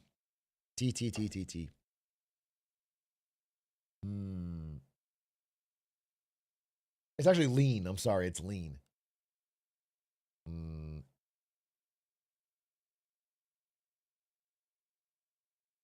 My friends are now moving into this house someone our age bought 5 years ago because she now can't afford it.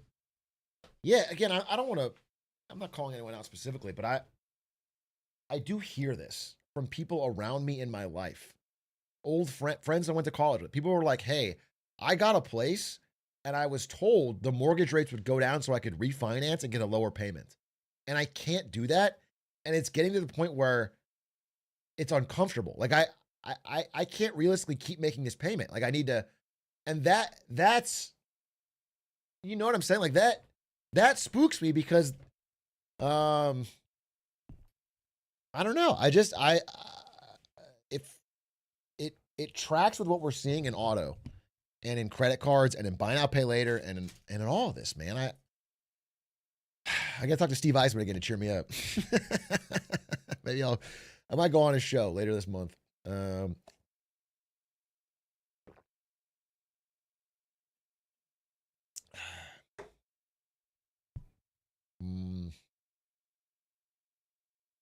Do mortgage rates not follow Fed cuts at all? It's a great question. Normally there's a connection, but what's been happening lately, I mean, what they really follow is the US 10-year. Okay? This is what mortgage rates usually follow.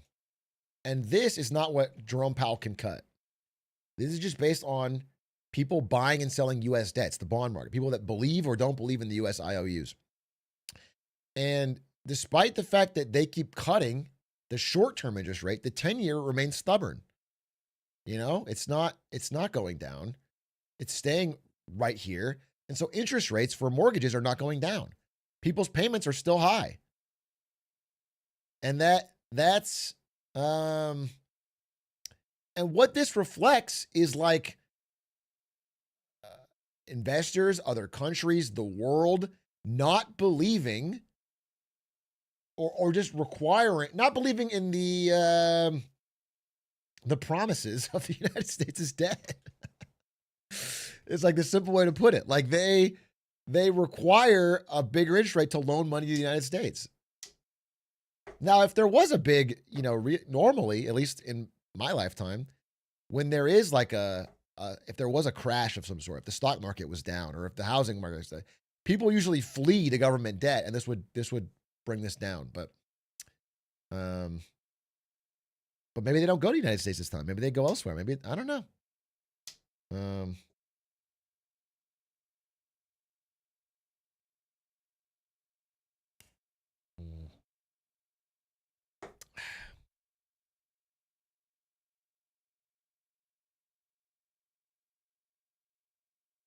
I live in Austin. I consistently see huge price cuts for homes that were much more expensive a year ago.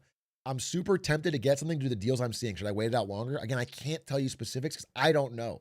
I don't think Melody knows either, but I think based on that conversation, she would tell you at least wait till Q2 26.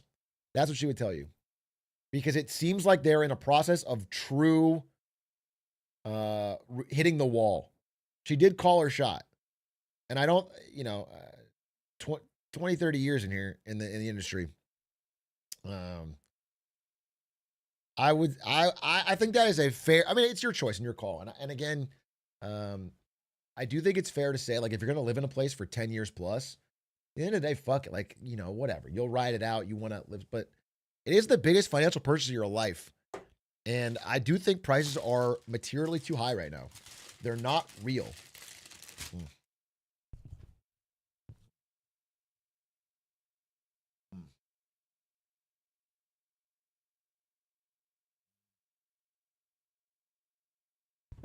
Can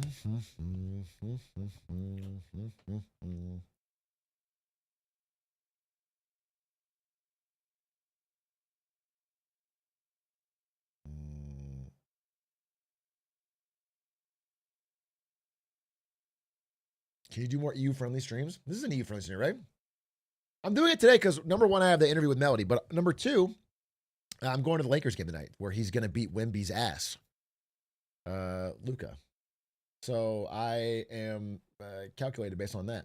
Big A, I have 4K in Counter-Strike skins that rose after the update. Should I sell everything right now based on your conversation? Yeah, I think what Melody was trying to say is that if you hold an AWP Dragon Lore, you better hold on to that because that's a high-value appreciating asset. But if you're holding a butterfly knife, it might be better to let that one go. I think that was a big part of what she was talking about. So just, it really depends on the skin. This is how the rich stay rich.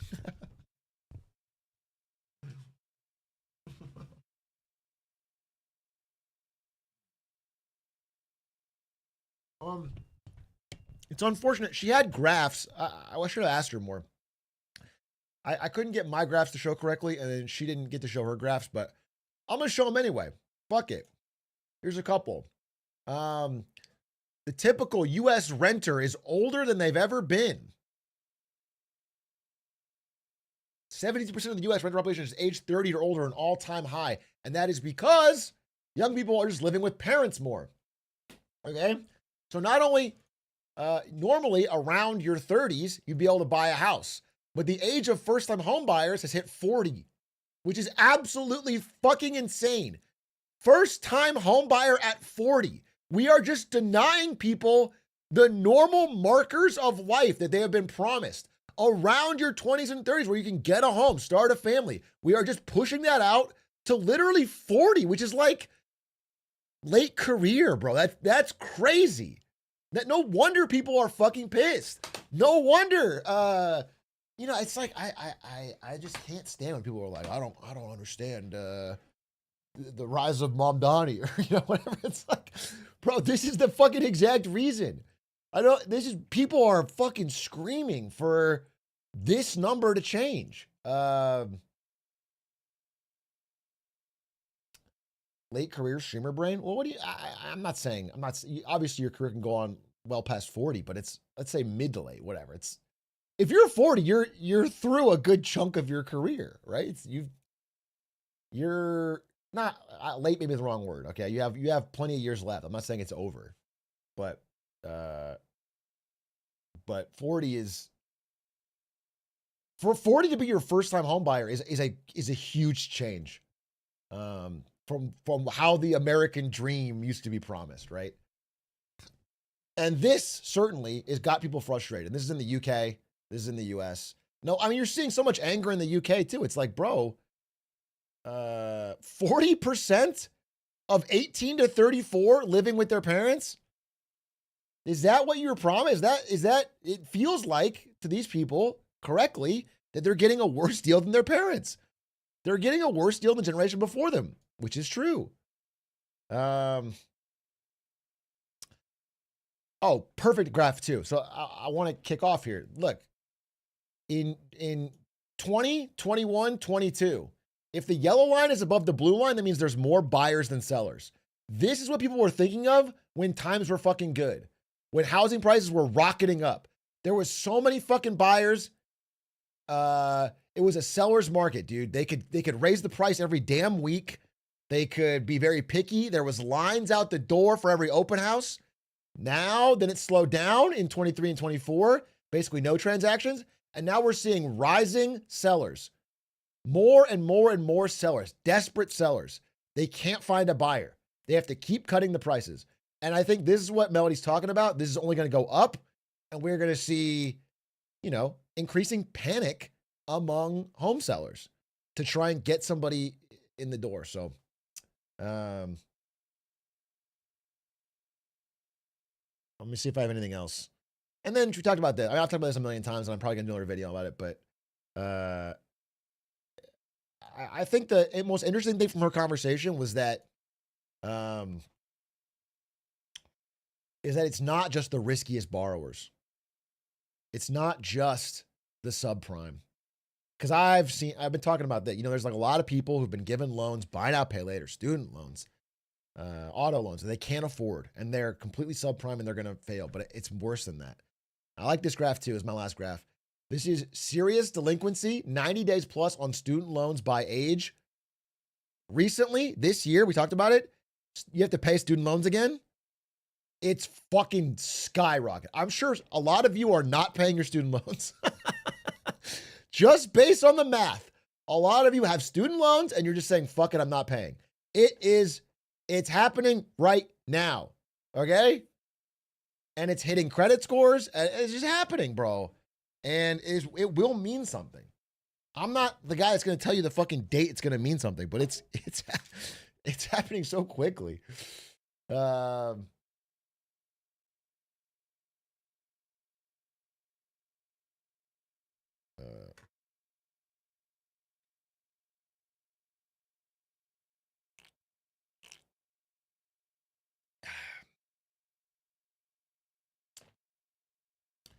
Anyway, at least our government's functioning tip-top shape. So whatever challenges may come, we've got the best and the brightest on the case.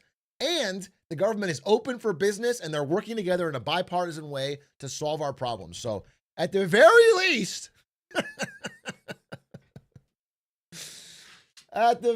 least, we can get this shit figured out. Do you know what I'm saying? Like, come what may. What classifies as a serious delinquency? When you're 90 days past due. When you haven't made a single payment in 90 days, you are now in serious delinquency. Only 90? I mean, that's 3 months. 3 months of missed payments. Because most people, and I've learned this, I've talked to now lenders, and I've talked to Bill Moreland, who's a bank data expert. Most people, they flirt around the not paying line. They won't pay for a month, then they'll pay. They won't pay for a month, they'll catch back up. They're 2 weeks late, they pay. People are like, they're right around, it's like a stress sign. Okay? But they get it. Once they just stop paying, once it's like, I'm not paying for this month, and the next month, and the next month, it means they completely have given up on the ability to cover this debt, and they are basically waiting for the consequences. Whether it's credit score, whether it's repossession, they're just done. They're not going to answer your calls. That is the serious delinquency, and that is when it's a problem. And we're getting more and more of the serious delinquencies.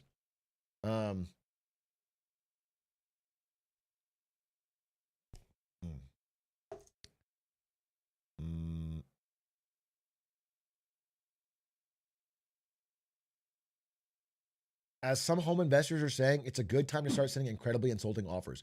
This is great.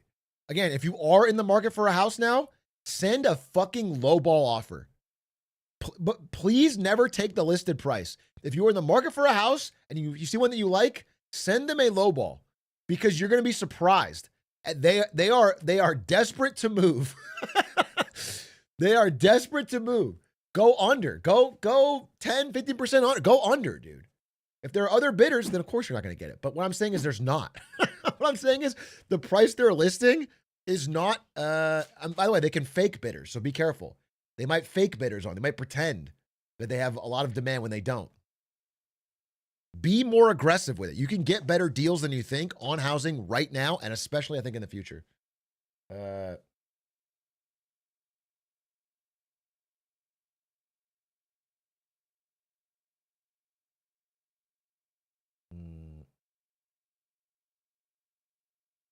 Are you saying lowball house of Zillow that's been listed for 90 days? If it's been listed for 90 plus days with price cuts, that's the best one to lowball. That means they cannot move the house. If you tell them, hey, I'm willing to move fast and close, but I want this price cut or this deal, or I want you to fix this thing or whatever. It's your market. It is a buyer's market. You can make demands. Or you have to pay for the whatever. Like if it's 90 plus days, you have all the leverage. Not in Australia. I'm not speaking about Australia because Australia's got the most fucked housing market possibly in the world. Australia's entire fucking economy is built on this insanely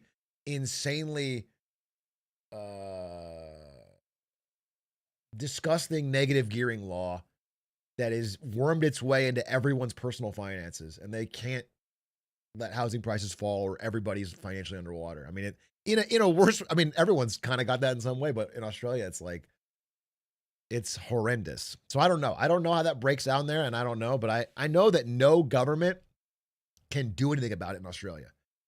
Not left or right or whatever party. No party in Australia can do anything about it, or they will lose an election.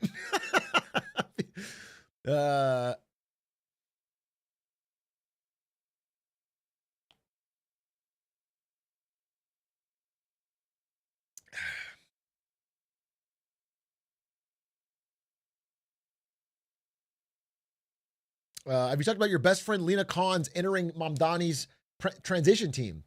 Yeah, I did talk about it briefly, but I will say it's awesome. It's a great listen. I want to mention this from what Melody Wright said too.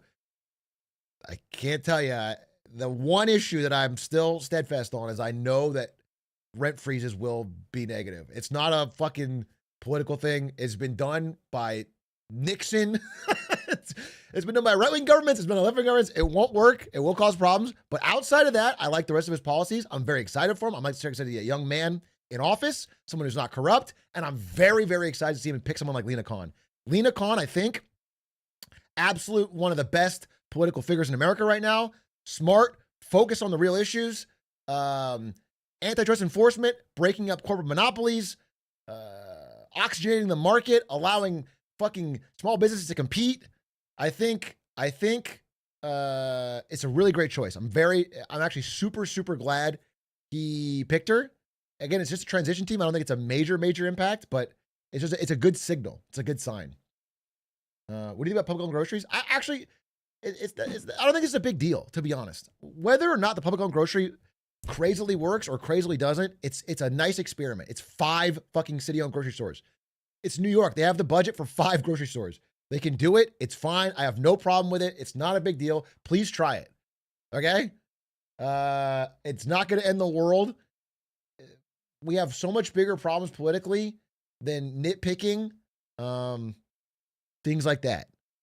I do think, unfortunately, I just do think that there's going to be negative effects for poor people with things like rent freezes. It's going to lead to housing stock degradation. It's going to lead to, not stocks, as in whatever, I don't know, what's the other word for stock? Supply? There's going to be less supply of housing, and it's going to be worse, low quality, not maintained inventory.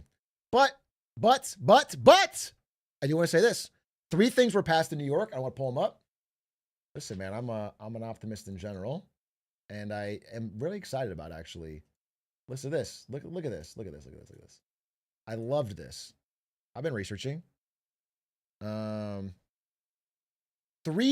New York City proposals passed. Okay.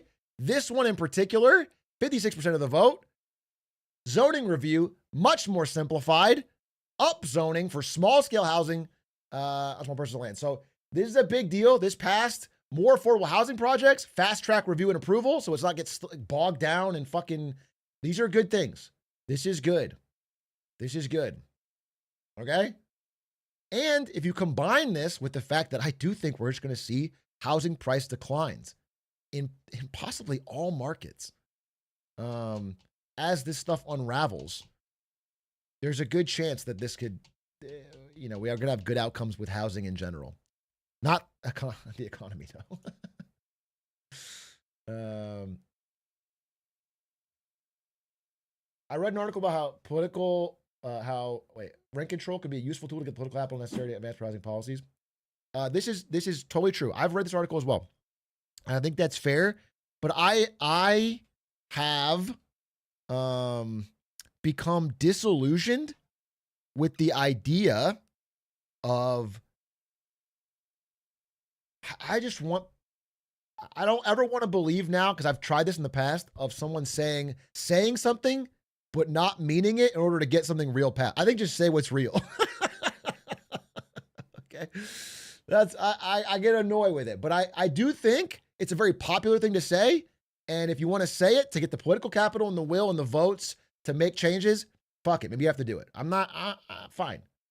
But I prefer, and I'm just becoming more and more, I just want people to tell the truth, the hard truth. And I prefer it. But I know that's not the political great strategy way. So, but for me, I'm going to keep saying what I know is a fact. I mean, listen, again, it's not a left-right thing, man. Richard Nixon came out and said, we're going to freeze the rent in 1971. And the result was very, very fucking predictable, bro. Supply crumbled. It was terrible impacts. They had to fucking backtrack on it.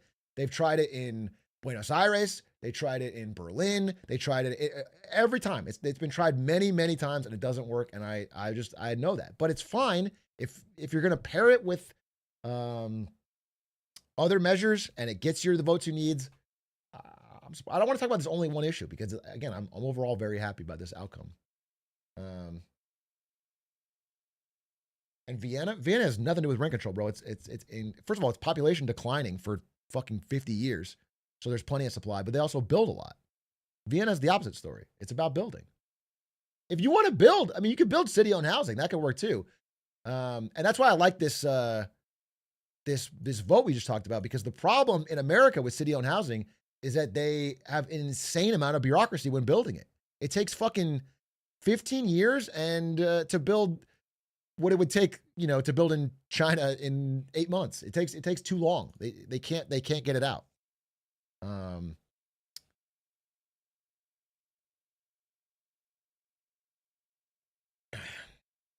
Vienna population not declining? It is, bro. It is. Vienna population peaked in look, it was like 2 million. I had a graph of this. Vienna population. It was like 2 million in 1940, and it's 2 million now. I mean, it's back to where it was. You know what I'm saying? The population of the city, when they started doing this, that's not decline. I mean, okay, sorry, it's not decline, but it's not. The reason you see massive housing prices gains in some other places is because there's a huge influx of people with the same amount of supply.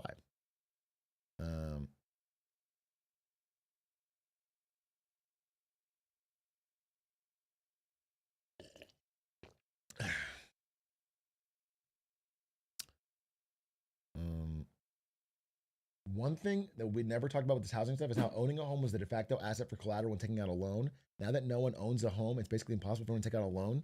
This labels all forms of investment, stops new businesses from being formed, new jobs from being created, etc. I would say there's some truth to that, but I would say, honestly, we kind of have the opposite problem. In the past few years in America, we've had the problem of, if you want to borrow money for any reason, it's been too easy. We had a situation where it is too easy to borrow money if you want to borrow it to fucking gamble, if you want to borrow it to buy CS skins, if you want to borrow it to fucking start a money losing business, if you want to start it the ability to borrow money has been an all-time disgusting level of no checks. And so it's created really bad incentives and really bad outcomes. It's allowed a lot of things that make no sense to get money and keep going. And it's allowed prices of assets to go way higher than they should be. It's like the easy money has created many, many problems. And the point of the easy money was to pull forward demand and keep things good for the boomers who owned assets. And it did do that. And it's kept doing that. And it's probably going to do that as they go into the years where they're going to die. But it's leaving huge problems for the future. Huge, huge problems.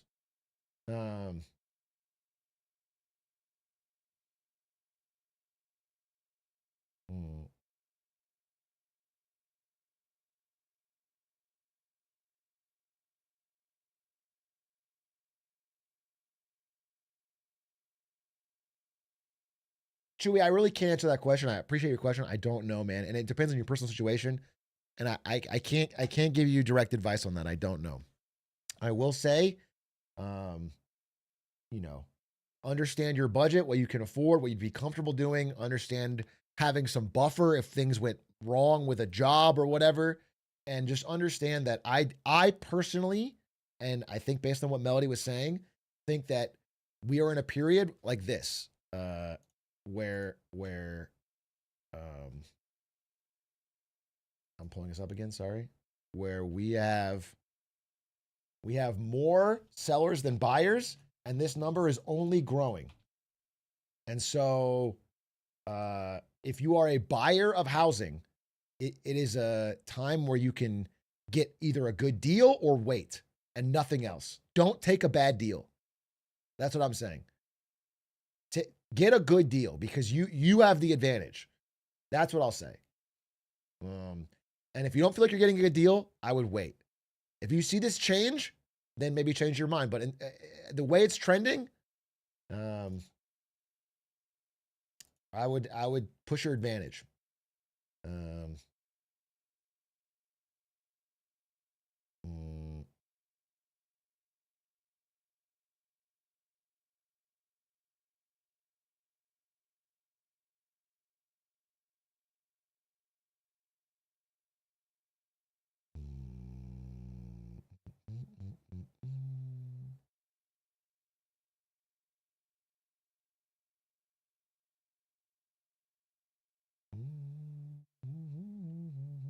Dude, this is a great question. I don't know if you guys know this. The odds are showing people, the markets believe that the Supreme Court is going to rule against Trump's tariffs, that he did them illegally, that it's not the power of the president to unilaterally create all these tariffs. It should be within the power of Congress. And if this happens,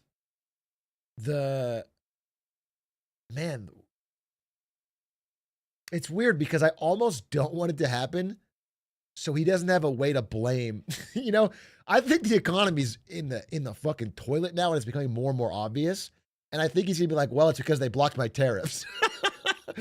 It has nothing to do with that, but I think he's gonna say that, so I'm kind of annoyed. But the truth is, based on the law, he doesn't have the right to do these tariffs. And if they strike it down, not only is that going to have massive whipsaw effects for the markets, but number two, they have to pay back the money. They have to do repayments. If they strike down the tariffs, all the tariffs already paid have to be repaid by the government, which is going to be fucking crazy. It's going to have so many expenses, legal battles while we're in a shutdown, bro. It is going to be crazy. So I don't know, man. I don't want to sound like a broken record here, man.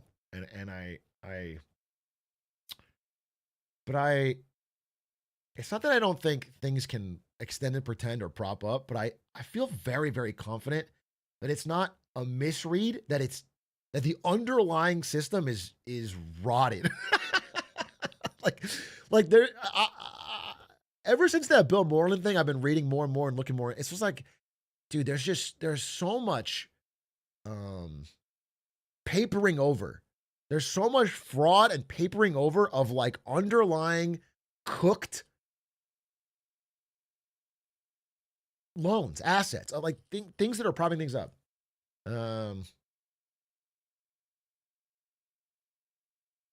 Yeah, dude, it's a great statement. It feels like everything is somewhat Enron. Whether it's like this circular AI hype or whether it's housing or whether it's commercial real estate or whether it's auto. I mean, again, more auto loan providers keep fucking going belly up. Is that interview coming out? I have to work on it, bro. But we'll see. We'll fucking see. We'll see. We will see.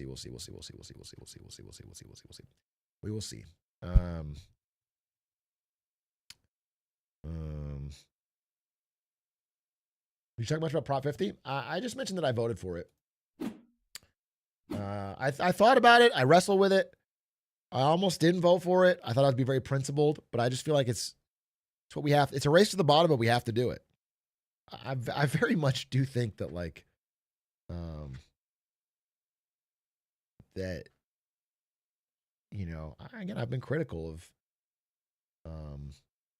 the entire political establishment, but I think what Trump is doing is uniquely bad, and especially economically. And so I think if he maintains power a minute longer than he has to, every minute is another fucking multiple years of pain.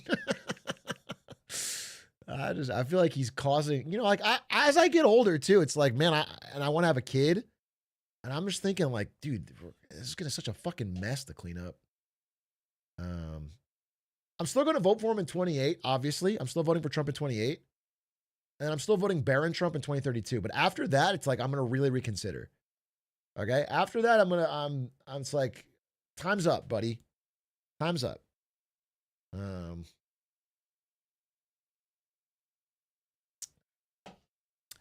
Yeah, I'm gonna do it to own the libs. That's the first thing I'm gonna fucking do.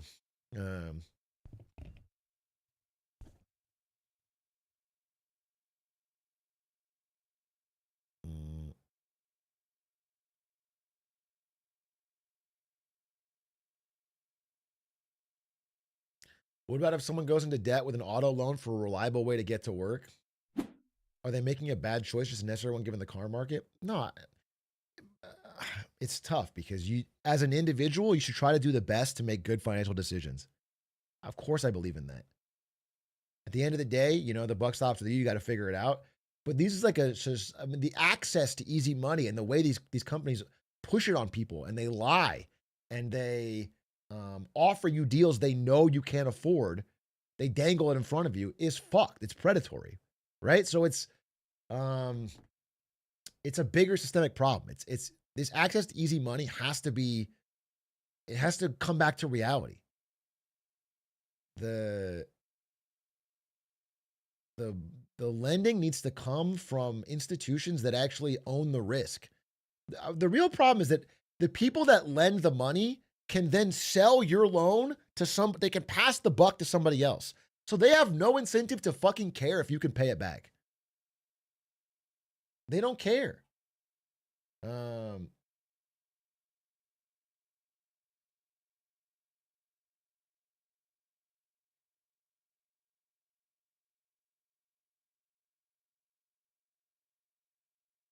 Going off topic, how do you think the Dems are pulling out for the election, the government shutdown record? Really well. I don't even think we know. They had 3 big wins yesterday. It does seem, and Trump said this in private. This is a leak from, he met with John Thune and the other Republican and Mike Johnson. Trump in private said he thinks the Republicans are getting clobbered on the shutdown. He thinks that they need to fucking get rid of the filibuster and fucking get over this, because if they don't, they're taking more damage than the Democrats. And I do feel like that's the case just because of the principle we talked about, which is when there's times of chaos and everyone's going, he said, she said, and they're pointing fingers at each other, people just blame the person in power. End of the day, they're going to blame the person in power. They in like the first beginning of it, they go, okay, it's your fault, or it's your fault. It's the Democrats' fault, it's the Republican fault. But the longer it goes, the more they go, okay, well, listen, this chaos, it is bad. And I don't, do you know what I'm saying? It's hurt yourself in your confusion.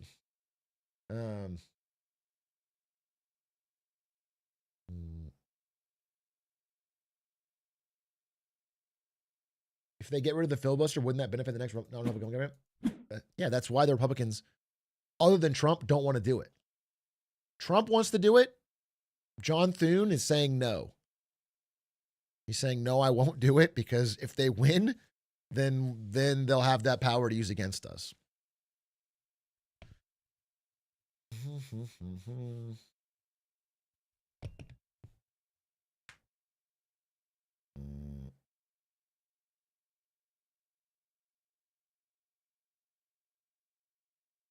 What if your name was Phil Buster?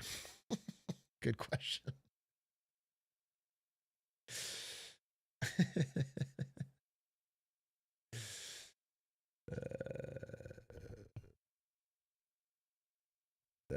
That's funny. That's funny. Mm.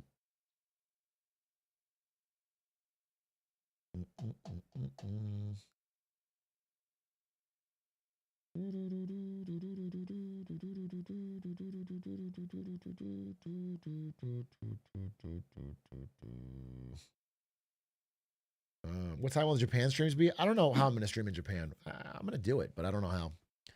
I'm going to bring my fucking thing I use for New York. I'm going to walk around Japan. I'm going to stream for a bit, do some IRL stuff, talk with Aiden, recording some podcasts.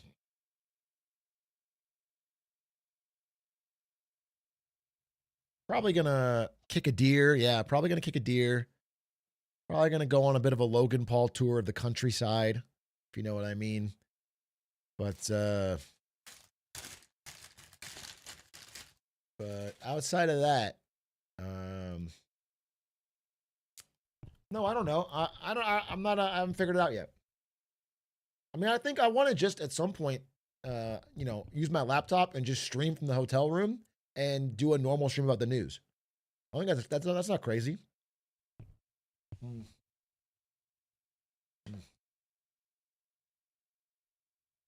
Like, this is a work trip, not really a vacation.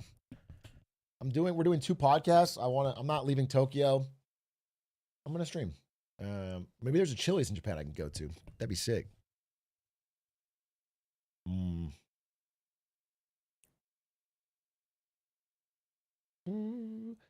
You said work trip, but you put trip in quotes. Do you think I'm not leaving? You could say work. You could say it's not work. That's fine, but it is a trip, right? Like I'm traveling. It's not. It's a soundstage.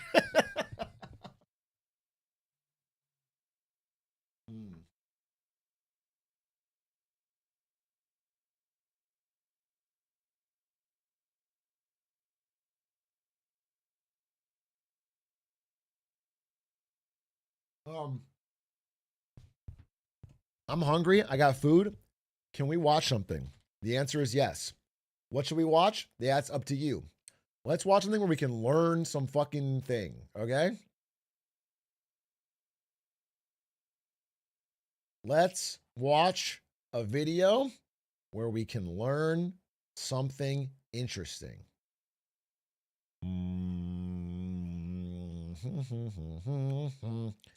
Bam, bam, bam, bam, bam, bam, bam, bam, bam, bam. I would like to learn something. I would like to learn something. What is this? This here is the large. This is interesting. Fuck it. No, I want to watch this first. AI tariffs and the unexpected rise of secondhand fashion. I don't know anything about this. It's only 8 minutes long. Largest garment on hanger system in the world. We can house roughly up to 3.5 million items in this facility.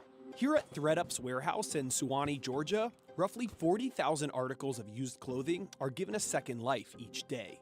We receive more than 100,000 pieces of clothing every day. So it's a business operating at some significant scale. ThreadUp isn't a thrift store. It's a resale platform built like a tech company. Part logistics network, part e-commerce site. We do all the work for you. We let buyers shop like they would shop anywhere else on the internet. Gen Z shoppers have been driving the rise of secondhand fashion. Now, rising prices and new tariffs announced by the White House earlier this year are pushing even more Americans to follow their lead. The global secondhand apparel market is expected to reach $367 billion by 2029, growing almost 3 That's times huge. faster than the overall global apparel market. More people, of course, are turning to these resale platforms. Does anyone here use these? I've used what is it, like Grailed? A lot of what I buy, the Lakers merch is used. I buy like old Lakers merch. I used it up like a decade ago. Interesting. I sell on these. I make a few thousand a year. That's interesting. How do you get the clothes? Do you thrift the clothes and then resell them on the apps? That's interesting. Is there like an arbitrage there? Or are you finding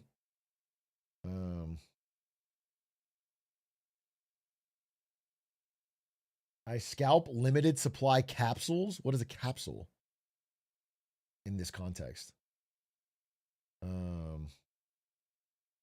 Bro's gonna narc, don't tell him. What do you mean I'm gonna narc? I'm just gonna it'll be on stream. You shoplift and sell? Dude, I would say you're joking, but I think you might not be. Because when I did that retail fraud question, dude, so many people were telling me like, yeah, dude, I shoplift and I sell, and they're listing like fucking apps. Like people told me this. They described the exact way they do it. They use not just eBay. I can't think of the specific app names, but they're literally committing like mass retail fraud and then reselling it online. That's crazy. It's like it's industrial at this level. To find ways to save money on their fashion purchases, while other people are going to these platforms to sell their items so they can earn a little extra income in order to offset some of the other rising costs. And now AI tools are making it even easier for shoppers to buy secondhand. Fashion tech startups like Phoebe Gates and Sophia Kiani's AI shopping tool, Fia, are reshaping how people shop. The next wave is taking all of this search data and all that we're learning from our users to start to personalize their results and move towards a discovery feed for each and every user. CNBC got a behind-the-scenes look at ThreadUp's operations to learn more about how new AI tools and tariffs are boosting America's secondhand market. Okay.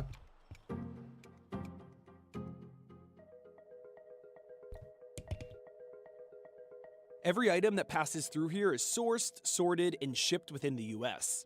No imports, no overseas supply chains. ThreadUp is really easy to use. So for I want to say something about tariffs, dude. What a fucking clown country if this whole year we have been increasing tariffs, causing tariff panic, wild swings in tariffs, and then at the end of the year, we just go, nah, all that was invalid, and then we we pay it all back. What a fucking crazy. It's just so like the biggest economy in the world. That's crazy. That's crazy.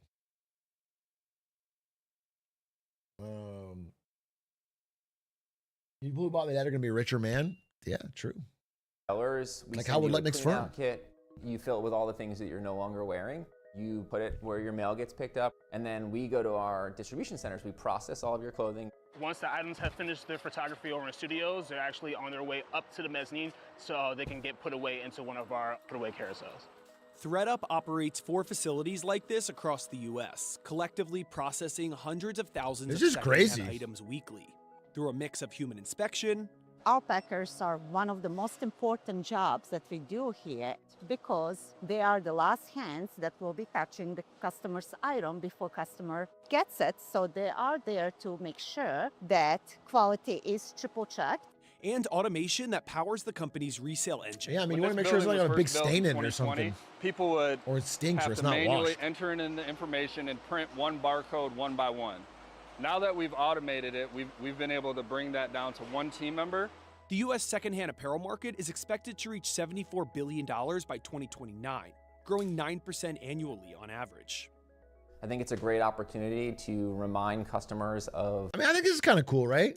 I don't see the downside too much. Like, I think secondhand apparel is cool because, you know, we don't need endless fast fashion constantly making new shit and then throwing that all the stuff away. Like, what the fuck? That seems cool. It's less waste. It's I don't think that's bad. Can you increase the volume of the vid? Yeah, I can bring it up, or I can change my desktop audio here. the great value that we provide on ThreadUp, and also that it's a sustainable way to shop during the holiday season. After years of flat performance, ThreadUp stock is up over 1,000% in the past year. I mean, it's not for me because I wear the same 6 flannels every fucking day. I think over this whole year I've worn 12 shirts. I'm actually not even fucking kidding. I've cycled, like, once I added some Lakers stuff, maybe a little bit more, but outside of that, I've been wearing fucking 12 shirts.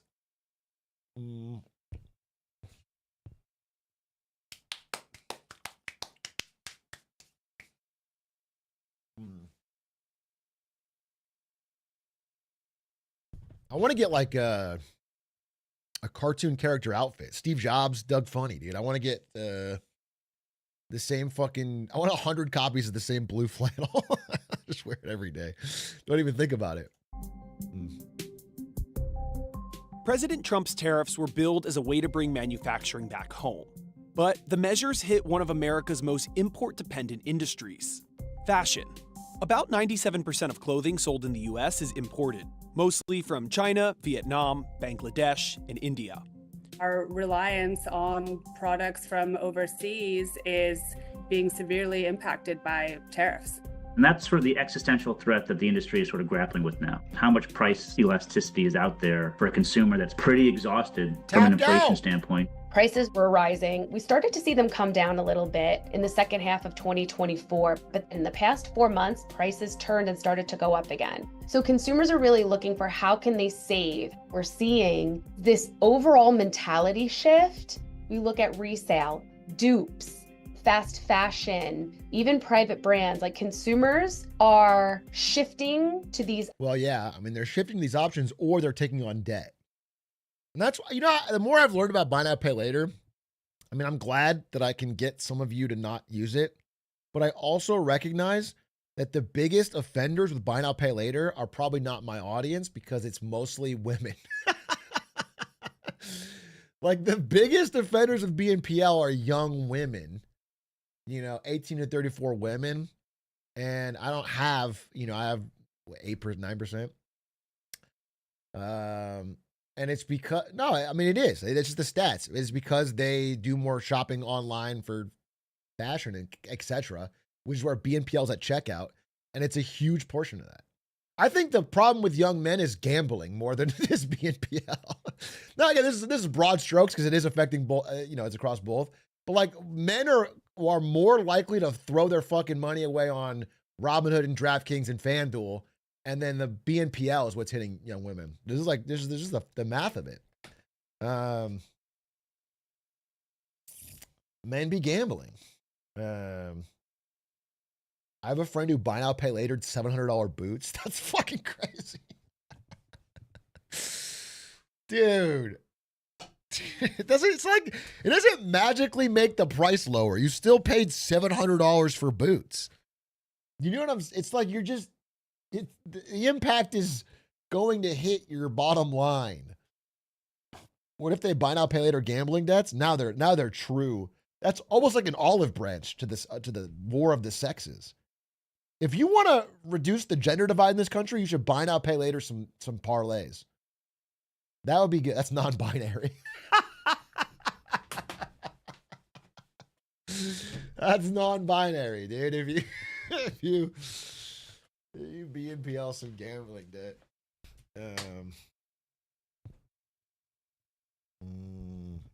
Options, but they're not seeing them as a trade down. They're really seeing them as being just as good.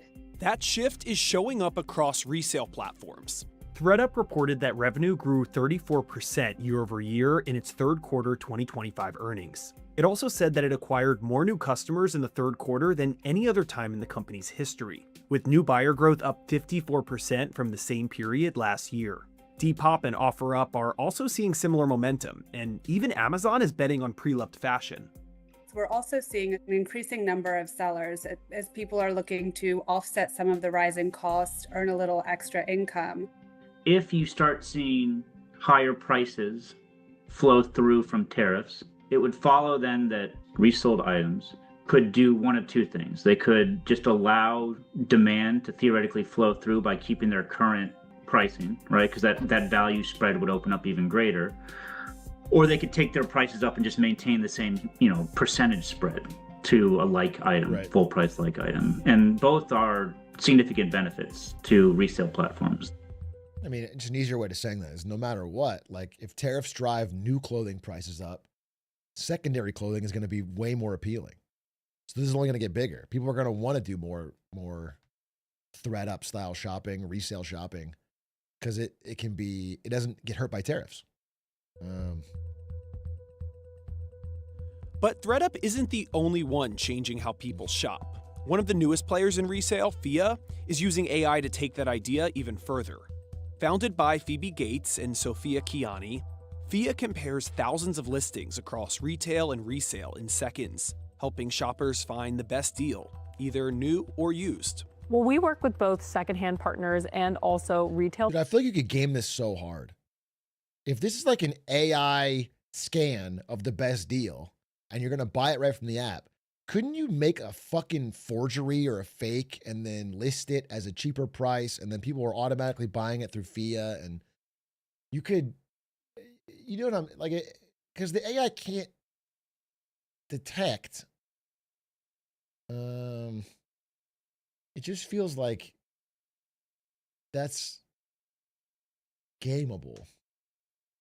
Partners, we have tens of thousands of users transacting, and it proves that we are really solving a pain point for our consumers.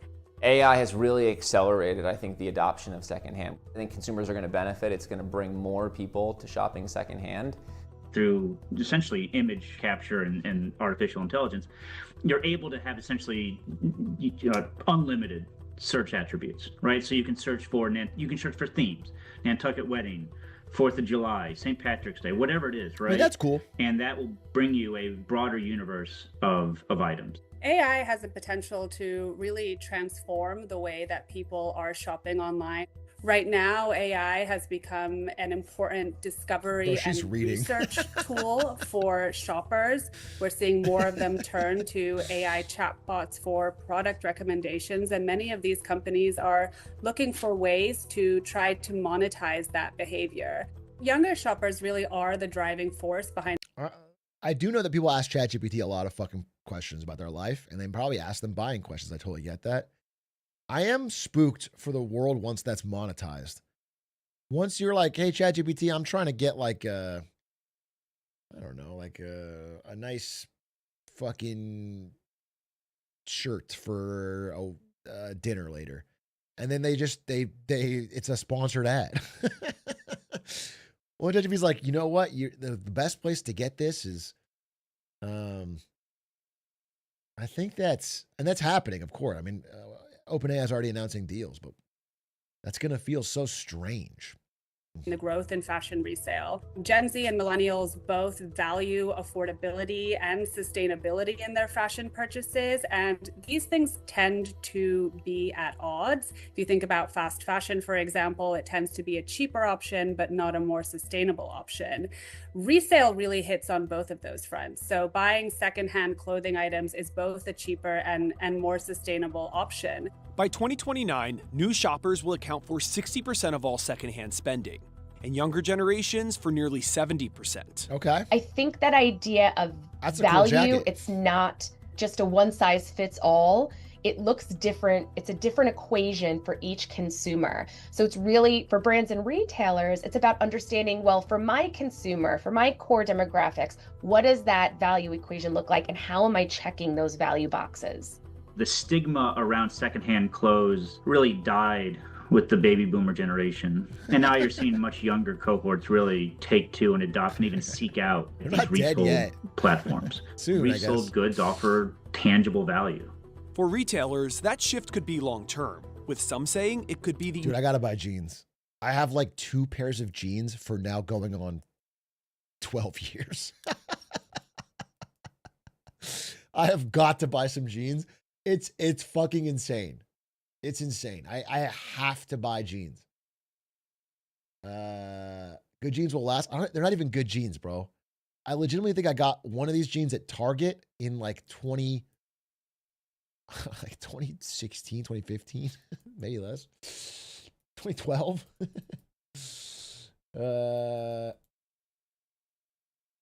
And I just gotta get a pair of jeans. I just gotta do it. It's crazy.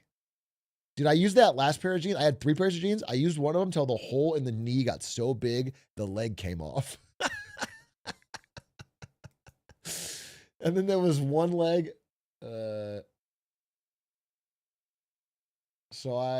It's just not. And then, yeah, I mean, there was holes piling up all over. I gotta fucking buy some jeans. You made them into jorts, right? Not a bad idea. Not a bad idea.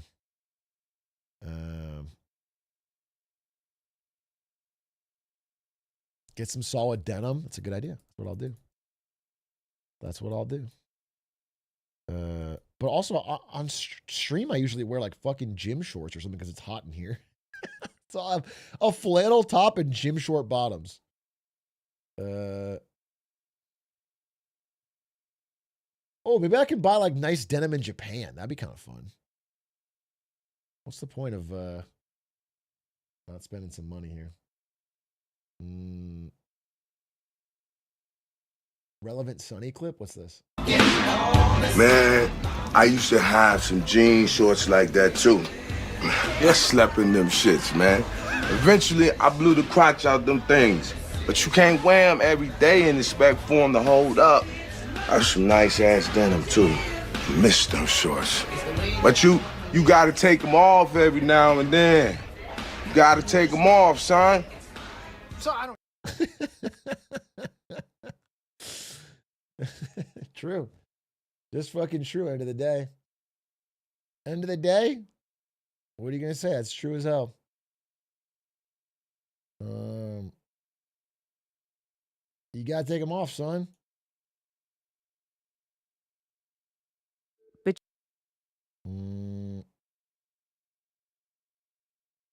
the truth about AI and mass layoffs. Melody Wright was saying in the interview that she doesn't believe that the layoffs are because of AI. It's a lie. A lie to cover a more economic decision. And I want to see if this Between tracks with that. January and September 2025, there have been more than 946,000 job cuts announced, with roughly 300,000 from the government sector. That's the highest since 2020, and it's a 55% increase from what we saw last year through the same time period. It would make sense to think AI is to blame for the layoffs.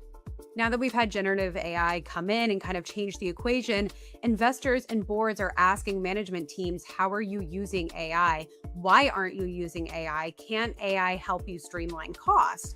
But the latest round of layoff announcements in the fall of 2025 suggest AI might not be the root cause of the restructurings. They also seem to be real signs that something new is happening, that we've turned a corner in the economy. So we've seen a wide range of reasons. You're not really seeing companies say, I am cutting 10,000 employees and replacing them with one single computer. Using AI and introducing it to save jobs turns out to be an enormously complicated and time-consuming exercise. Yuck! I think there's still a perception that it's simple and easy and cheap to do, and it's really not. There's no doubt AI is a powerful force in the economy right now. This stock footage is very funny. Not. This like data center. There's no doubt AI is a powerful force in the economy right now. The extent to which we think it's affecting the economy and hiring This is is Steve Eisman, but he always lies. right now. The extent to Steve Eisman's evil twin. Okay, he made the big long.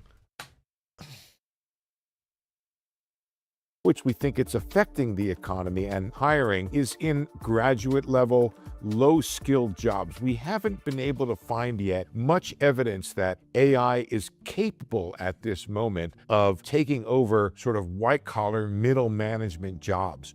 So why are we seeing so many layoffs? And how much of it is because of AI? Interesting question. AI washing. Wall Street has been hyping generative AI innovation for several years now, which is putting pressure on executives to make it a part of their business model. 79% of CEOs in the US said they feared they could lose their jobs within 2 years if they didn't deliver measurable AI-driven business Dude, gains. it's so funny. That's why they say AI 400 times every earnings call. Every CEO, dude. I don't care if it's Dutch Bros Coffee. They just say AI like 400 times to make sure that everyone knows that they're not one of those CEOs that doesn't get it. We get it. We're cutting edge. We understand AI. AI. Investors need to be a little careful with what some people have called AI washing. And what that is this idea that because business is deteriorating or there's some difficulty going on with the business, you say, oh, we're letting people go because of AI. No, you're letting people go because the business is hurting and calling it AI, and because Wall Street is buying anything with the letters A and I attached to it. And so what you might find is you would actually get a bump. Dude, Allen Iverson missed his chance. He could have sold so much damn merch. If only, dude. This would have been his era. Everyone would have bought the fucking arm sleeves. In your stock because you're letting people go because of AI. There's this kind of financial fiduciary incentive for management teams to say they're using AI and say that strategies are related to AI, even if it's not totally related to AI. There's been surveys that have come out that found companies are attributing certain strategies and plans to AI, but it could be as simple as, using AI to write an email for you, right? Is that really a revolutionary use of this technology? No, but can you say you're using it as part of your strategy? Technically, yes. We spent a lot of time looking. Dude, this tracks what we've been saying. Just like, it feels like everything right now is for show. Like, so much of the goddamn economy is just to make something that looks real or looks good or looks like but it's all for fucking show. It's a facade. It's the fucking North Korean Main Street, dude. It just feels, it's all smoke and mirrors, fugazi, performative. Carefully at companies that are actually trying to implement AI, and there's very little evidence that it cuts jobs anywhere near like the level that we're talking about. And in fact, most cases it doesn't cut headcount at all. It may come effectively later on by improving productivity, so you get some of the effects of it. But it turns out it's really, really hard to cut headcount with AI. Even Meta's decision to cut 600 workers in October 2025, they cut those workers from their AI unit. And that's because the AI unit had gotten bloated. They'd hired too many people. And especially at these tech firms where the idea of integrating new technology, innovating and disrupting, you cannot have 10 people you have to go to make a decision if you want to be a disruptor and an innovator. Companies are announcing big layoffs all the time. In a given year, there could be 1 million announced layoffs. The question is whether or not there's other hiring going on. And the problem we have is that there's no official hiring data. We've seen... Can I say it? Is it perhaps that Steve Leisman always tells the truth? Is it an ironic name? Is Steve Leisman actually not telling lies at all, but in fact a sage truth teller? A wide variety of reasons for the layoffs that we've seen in recent months. Sometimes it's related to a larger restructuring at the company, an effort to reduce costs. Sometimes it's related to changes in the business. This is kind of a trend in corporate decision making where big corporations become really fat over time, Whoa, right? body you have all shaming, these body layers of middle shaming. management, and it takes a long time for people to get things done, right? Corporate employees spend a lot of their times in meetings. They spend a lot of time talking about work, but not a lot of time actually doing work. As we enter into leaner economic times, you're seeing companies... Anyone ever had a job like this? I wonder how many of you had, if you've had office job where it's a lot of meetings, because I have, and I fucking hated it, bro. It's not the worst in the world, and I'm never gonna pretend like it's but it just is very soul sucking. Meeting after meeting after meeting. I remember we were at Halloween. We were having the Halloween party, and we were just talking about our worst jobs. And again, my worst job is not nearly as bad as some of the ones I was hearing, but I remember, Ari and I, we were in our San Jose apartment during COVID. And there was a specific time around a launch where I had to explain the same thing, something like 6 times a day, every day for like a month and a half. And I remember during a meeting, I said, and I explained it, I made the pitch again, and then I muted and I fucking screamed. Like I muted, I turned the camera off, and I just and Ari heard me, and she's like, "What's wrong?" I was so mad, dude. I was so frustrated. Because they were just, every single executive had to hear the same thing over again. They were all covering their own ass. And it was so demoralizing. But obviously, it's not the end of the world, and obviously they paid very well, and overall, I felt good about it. But that's an example. kind of rethink their corporate structures. Do I need 5 layers of management for one project to get done? If I cut out 3 to 4 of those, how quickly can we actually have this project out in front of customers? And when you're in a high interest rate environment, the job market has become weaker. Consumer spending has become weaker. You don't really have the luxury to have 5 layers of management to go through every time you make a decision. I think in general, they just don't seem to worry about the consequences of overcutting, nor do they worry about the consequences of what happens if they're guessing wrong about recession. So there's been some interesting research over the last couple of years showing the costs of doing that. And basically the short conclusion is the longer you can resist a layoff, the better your financial performance is likely to be. And part of that is because you don't save as much money by cutting as you think, but also on the rebound, it takes you a while to bring new people in, get them settled, not disrupt the place, and then turn things around. There's a great story out there that maybe people want to tell about the coming revolution of AI wiping out all the jobs. Let's just be skeptical of that till we have a little harder evidence. Steve Truthman. Steve Truthman, thank you for your interview. That was very interesting. I liked it.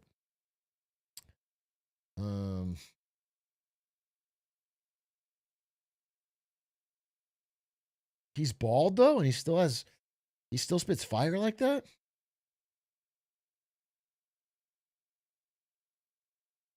Dude, a lot of these are very interesting. I'm honestly, a lot of this is very, very interesting. Like what about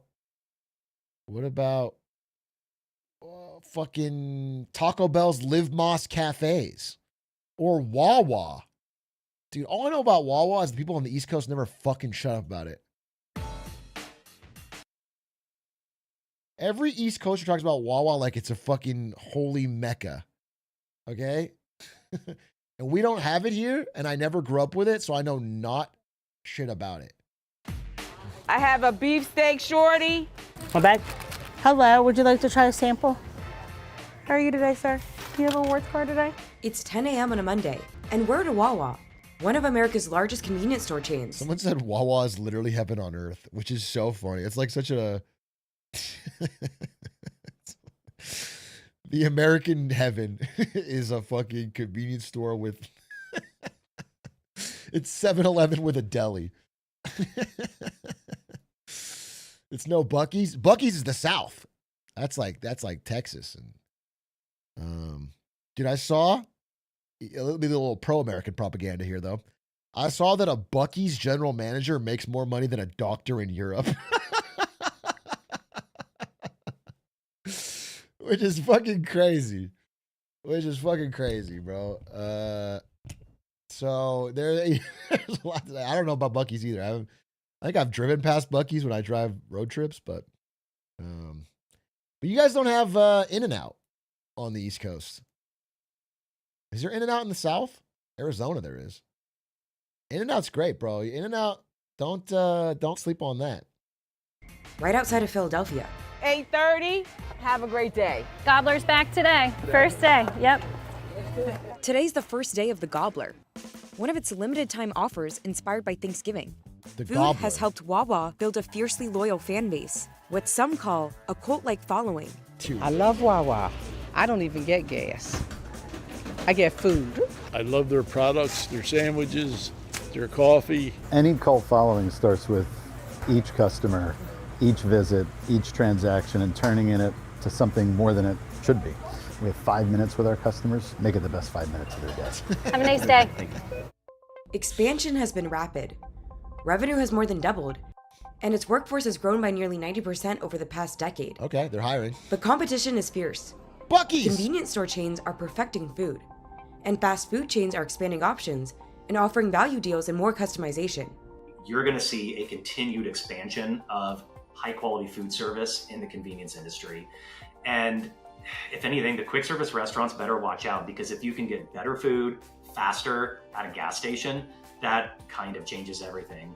But with an estimated... Dude, I saw both Chipotle and McDonald's terrible earnings. Both of them said, consumers in the bottom half of the K are dropping out of buying both of their food. It's too pricey. They both, yeah, it was bad. And so I would see people shifting more to something like Wawa or whatever if they think they can get a better deal. $18.8 billion in annual revenue and nearly 1,200 stores. Wawa is Too expensive for literal shit food. I mean, I especially think that for McDonald's, yeah, but yeah, that's what people are saying, and like they had to admit it. They had to admit people. There's a huge chunk of customers that are turning away from the price increases at Chipotle, McDonald's, and restaurants like that. holding its own against public players like 7-Eleven and Casey's. So can it keep up the momentum? Dude, someone said all food is shit eventually. That's some Buddhist wisdom. It's true. Like, why matter whether it's well made or not? It all ends up as shit. So wise. That should be McDonald's new slogan. McDonald's, all food is eventually shit. So why not buy here? That's good, dude. You might win some customers back. Yeah.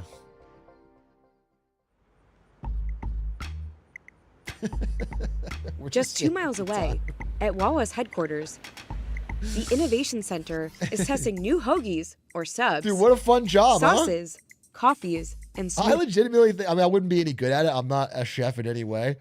But it would be a fun job to work at a fucking food innovation center, coming up with new sandwiches and smoothies and things for. That'd be cool. It'd be fun. It's cool those jobs exist. They're the ones you hear about. These. So this is the second round of samples. Can we send back out several concepts to our Wingmates panel? Aside from the dozens of fresh food and beverage options available to customers in store, Wawa offers 15 limited time items every year. The Gobbler, around Thanksgiving, is its most popular. Coffee is a big deal. There are already 9 variations at its stores. We used to have different third parties. Dunkin' or Pizza Hut was part of our offer here. And customers said to us, we trust you, we trust your food, we trust the brand you are. And so now every product we sell here that's food or fresh beverages. Cut out the middleman. I think it offers a nice tart flavor. All right, I'm gonna get some slurpant. A focus on food is paying off. Customers who shop at both Wawa and quick service chains Burger King, Wendy's, or Starbucks have been shopping more frequently with Wawa than with the others since 2023. And breakfast is the clear winner. Morning meal traffic increased by 5% at food-forward convenience stores like Wawa, while QSRs only increased by 1% in August 2025. The big thing Wawa figured out is if you look at all of the negatives that were historically associated with the gas station industry, the bathrooms, maybe the last resort food, Wawa flipped all of that and decided to turn those into positives. Wawa's customer base is also increasing. Smart. While at competitors 7-Eleven, Circle K, and Sheetz, it's shrinking. Okay, where is Sheetz based, and why does it sound like shits? Sheetz always sounds so unappealing to me. I would never buy food from a place named Sheetz. But I don't understand. What is the fucking... It's Western Pennsylvania? Sheetz. Sheetz is better than Wawa. It's goated. People love Sheetz. I mean, I've never tried it, so I'm ignorant. But it sounds bad. All food is eventually Sheetz. Know each other by name. People create this warm environment. That, I think, is somehow the secret sauce of what creates, if there is a cult. It feels like a bad brand name. Up, next person. Come on. And it starts with its employees. They own nearly 40% of the company. When you're an owner, you're just vested a little bit more. There's a higher level of commitment. Our most loyal customers, that's really they're cool. Here 3, 4, 5, 10 times a week. Know that. You get to know them by name. You get to know their family. You get to know what's happening. And that connection, it's not really an expected thing in training. It happens because of culture. Tell her I said hi too. I will. Thanks. Tell her get better soon.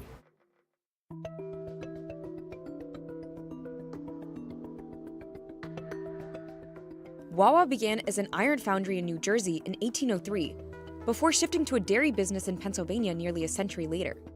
As home delivery declined, the company pivoted again, opening the first Wawa food market in the 1960s. Okay. When you think of convenience stores, Of the 154,000 about in the United States, many were born out of major oil companies. Some were born out of the dairy heritage. It just gave us, I think, a little bit of a leg up on food to begin with.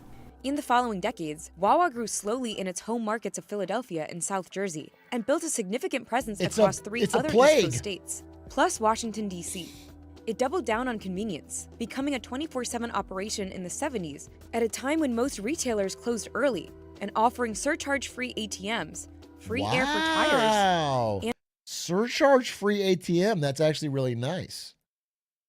That's a little thing that I do respect that. I hate when you get a fucking fat ATM fee. Although I with USAA they pay it for you, which is actually pretty sick. I do respect that. Yeah, it draws you in. And finally, fuel in the 90s. It debuted in Florida in 2012. As of 2024, the state holds more Wawas than any other. Wawa has become synonymous with Florida, heading out to the Midwest. We had a lot of research, we knew the customers, we'd done all the homework, and the lines around those stores and the opening excitement was palpable. And those stores have performed almost as well as core market stores coming out of the gate. But the convenience store business is getting more competitive as the industry has consolidated.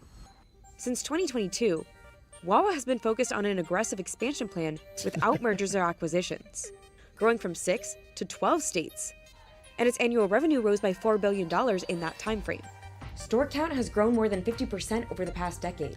The goal is 1,700 locations by 2030. Doing that gives us the best chance of success long term. It's a little more challenging, sure. I feel like by the time Wawa gets to the West Coast, it will suck. They're in the growth, let's do really good phase. By the time it gets fucking 3,000 stores and it gets to fucking LA, they're like fucking sold to private equity or something. And it's gonna, M&A might open more doors and more growth for us, but it's never. Oh, speaking of that, if you guys see, been to Subway since they got bought by private equity, I think late last year, my understanding is that Subway this year, they are slicing the meat so thin. They're because I've always been a Subway guy. I've always liked Subway. But I've heard they're slicing it. It's so shrinkflationed. And they charge a lot to you. The prices are up and the quality is down, dude. That is what I've heard.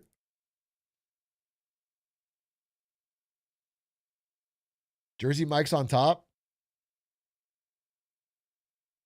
Jersey Mike's private equity. I mean, Jersey Mike's just got bought in 2025 by Blackstone. So I don't know how much longer they're going to say they're going to stay good, but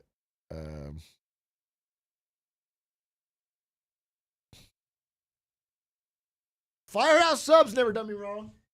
It does suck though, because I've defended Subway on this stream. I always like Subway. But I had one bad experience like 2 months ago, and I haven't really done it since. And then I just heard lately that they're just getting insanely shrinkflationed.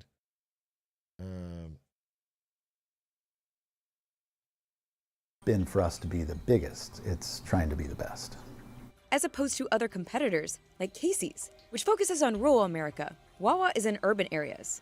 The company serves nearly 1 billion customers per year, with an annual customer traffic growth of 3% since 2015. Though Wawa has been methodical about where and when to expand, scaling is still risky. Quality and customer service must be maintained, or the company risks damaging its reputation. Anytime a company starts to expand far outside of its region in this industry, there is going to be that challenge of how do I maintain the customer experience that I'm known for. With Wawa's heavy emphasis on fresh food, maintaining a strong supply chain is imperative. Even so, the company must rely on third-party suppliers to deliver product, which poses operational vulnerabilities. Competitor Casey's, on the other hand, has full control over its supply chain, as it owns and operates both distribution centers and a transportation fleet. I've never heard Competition of is tight. I've never heard of Casey's. Convenience stores are challenged by other convenience stores, fast food chains, and now grocery stores that offer pickup and delivery, undermining the convenience factor. As Wawa expands in its new markets, it will come up against those regions' own local convenience store favorites, like United Dairy Farmers in Indiana, Never Twice seen Daily that. in Tennessee, Never seen that. and Travel Center Buc-ee's in the South. I know Buc-ee's. They're going to bump up against some people who've really locked down certain regions and cut their teeth and sort of made a name for themselves, innovating. It's going to be a fight, which is And good, by the way. I don't know if anyone knows how this is going to shake out, to be quite honest. Little competition, good for the customer. The company has also had a few misses, like its pizza in 2023, which is still getting negative reviews, or the drive-thru concept it piloted in 2020. Those stores didn't offer customization, and you couldn't go inside. Wawa is still figuring out how to adapt the system. If we don't have misses, we're not trying hard enough, and we do, certainly. So in the last few years, we launched a drive-through only store concept. We've tried 3 of them. They have come and mostly all gone.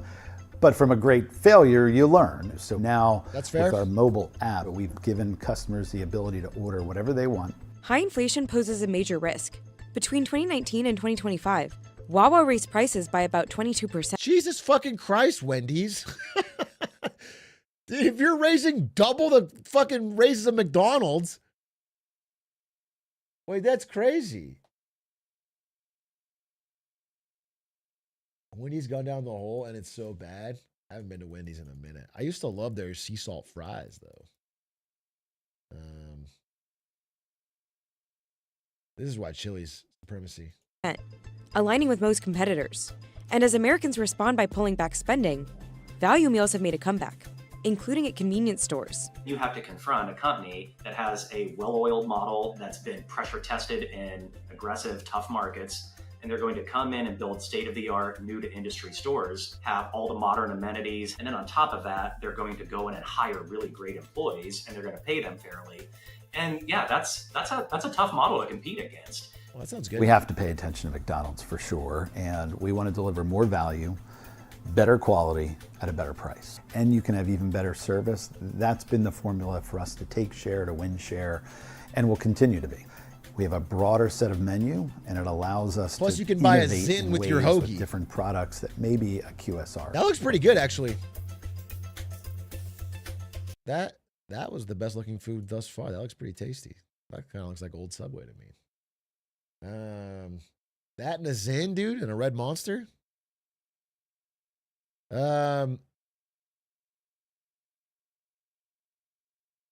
Australia's monopoly is hitting in plain sight. How much?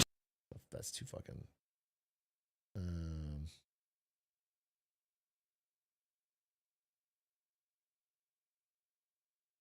Or Liquid Death and Sour Patch. Now you're talking my fucking language. Now you're speaking my language. What is this? Okay, The coffee crisis nobody's talking about?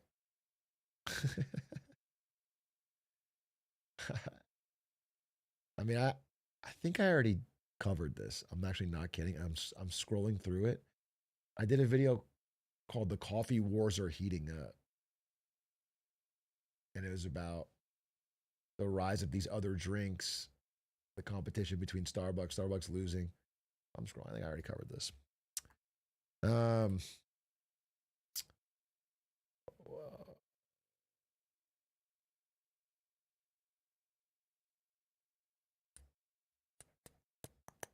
What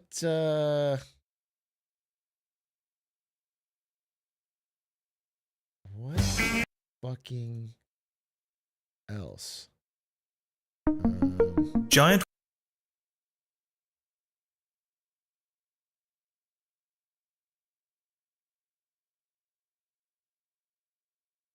They say the coffee wars are heating up, but I get mine iced.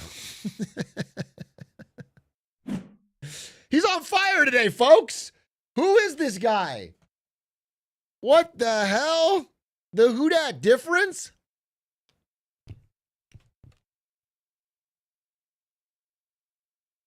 Bars on bars on bars? Thanks, guys. I needed that. I like getting some plus twos, bro. I like getting some plus twos. Should I?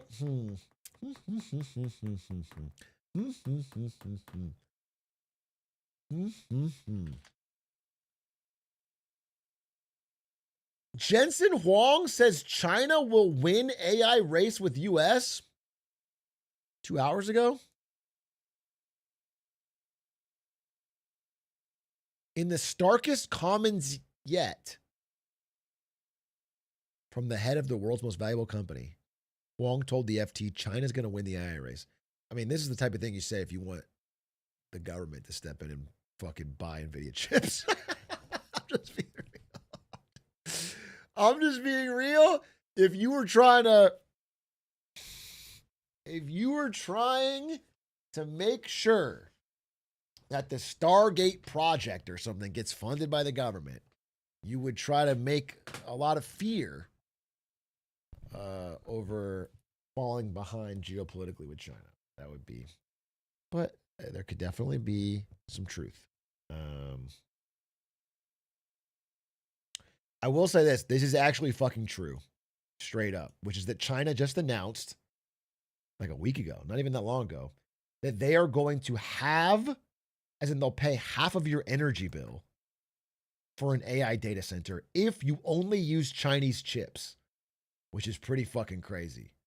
So if you build a data center in China and you use Chinese chips instead of NVIDIA ones, they will pay half your energy costs with the fucking government, which is crazy. I mean, it's funny because half of you are spamming, wow, based Chinese century Xi Jinping. And then you also, in a different environment, are like, I hate AI data centers. They shouldn't be built. I'm like, this is like leading to a massive surge of AI data center building. So your fucking, your logic makes no sense and your fucking philosophies are Twitch chat pilled and stupid. But I do agree that this is going, it's helpful for their attempt at leadership. It definitely is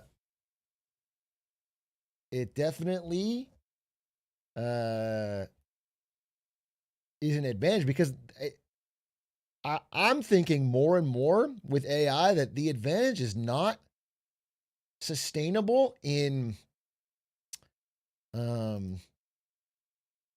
the training or the data set. Like everything seems to even out over time. All the models catch up to each other. Whenever one has a lead for 3 months in some area, it always gets caught up to, and then it gets open sourced. And so the only advantage is in the scale of your energy production and your data center. It's like if the country that has the cheapest and most abundant energy is going to have the advantage more than any fucking tech breakthrough. And China's building fucking 12 nuclear plants and solar panels the size of Chicago.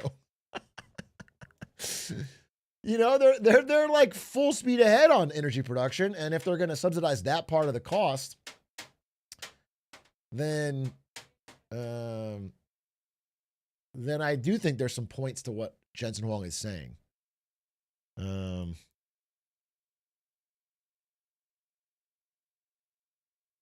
It's funny because I think he wouldn't have said this a year ago, because a year ago Jensen was still trying to both sides this and sell chips to everybody. But now that China has completely fucking cut off sales of buying NVIDIA chips, there's no point in him trying to be like friendly to China. Did you see that China produces nuclear power at $2 per kilowatt and the US at 15? Yeah, that's why when people say like, oh, nuclear is too expensive, I say, you're a fucking idiot. Like, the reason it's too expensive is because we don't do it. It gets cheaper the more you do it. You get better at it and it gets cheaper and cheaper and cheaper. And they go, oh, well. And it's always the people who say that who never care about things being expensive when it's any other government expense. It's so disingenuous, bro. It makes me so annoyed. It'll be the type of person who's like, listen, we don't care about government debt. We have to do this. We have to build this for people. But when it's nuclear, it's like, ooh, we got to check the budget. It's like, you're not the budget guy. Don't pretend like you're the fucking budget guy. You never care about the fucking budget. You only care about it when you're pretending like you're suddenly a penny pincher for nuclear. I find it to be, it's such a fucking rancid line of thought.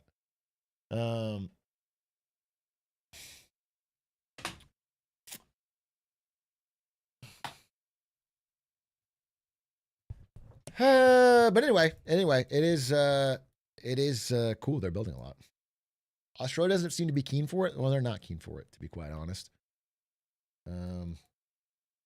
But Australia, listen, if you're Australia, you're so far from even starting that you can at least make the safe case. And you have so much land and you can buy solar panels so cheaply from China. I am of the opinion that not only should you do both, you have to do both. But Australia's a little bit different case. I'm not super impressed. But other countries that had the technological capability and they're letting it lapse, or are just losing the structural ability to build, are going to see costs. They're going to see problems from that.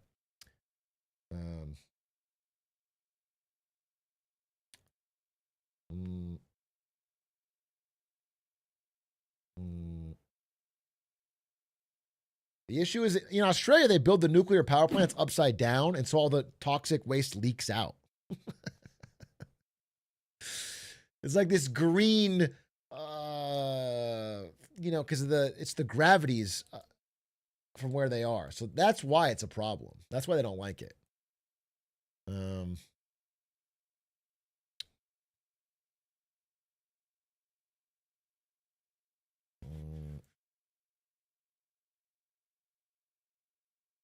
Germany increased their debt ceiling to still not dare to invest in nuclear.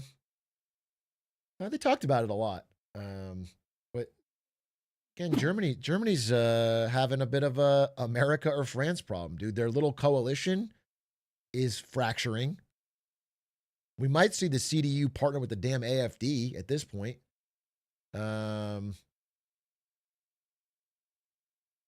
It's it's tricky. It's fucking tricky. And the debt ceiling increase, they're supposed to invest in infrastructure. A lot of it's just being built on military spending. I don't know.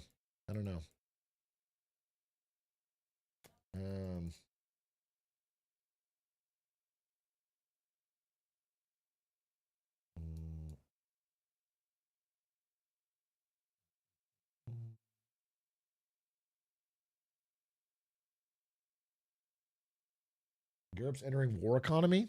I think it's a little bit extreme, but you're not too far off. It's definitely happening. Military spending's up on all these major European countries. They're trying to build it in Europe.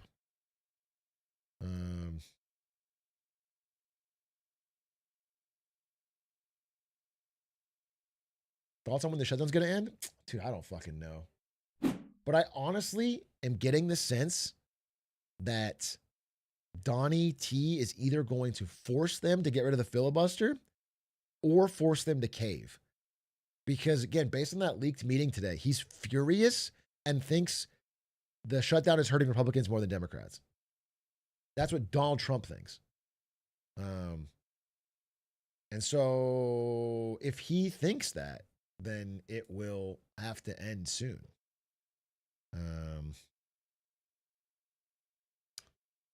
Yeah, I mean, last night kind of shows, at least the Democrats, they can keep doing what they're doing. They don't have to cave because they're not getting hurt by it. So I don't expect them to.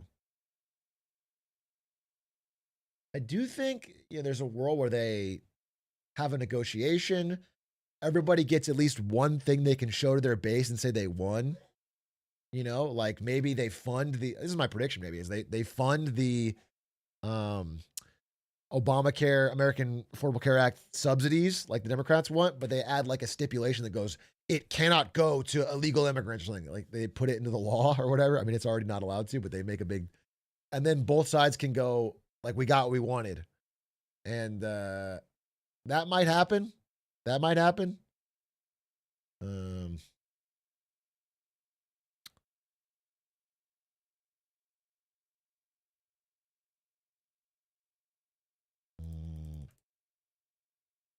Why couldn't we have done that a month ago? I think both sides thought the other side would be hurt more.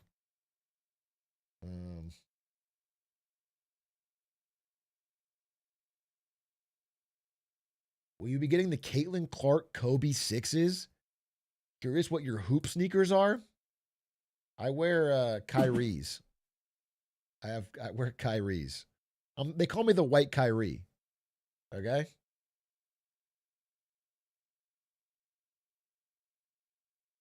I'm a handles guy. And it's because I have really good handling, and also I believe in a flat earth. So that's the I'm the Ivory Irving.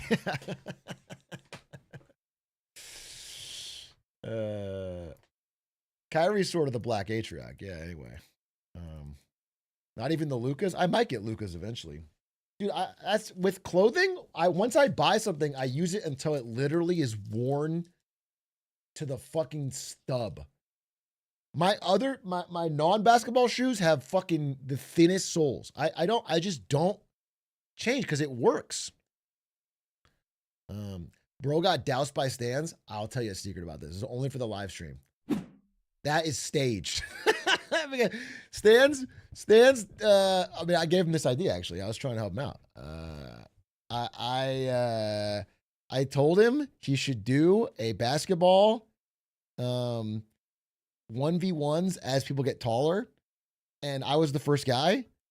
Next is Aiden, and the next was this guy Theo who plays with us, like the fucking European Wimby. And I was like, for this clip, it would be funnier if the first one is done in one shot. And so she's like, I'm telling you the truth. This is the truth, bro. This is the truth. Not saying Stans couldn't fucking beat me in a one-on-one. He's done it. All right. I'm just saying for this, it was staged. And this is the truth.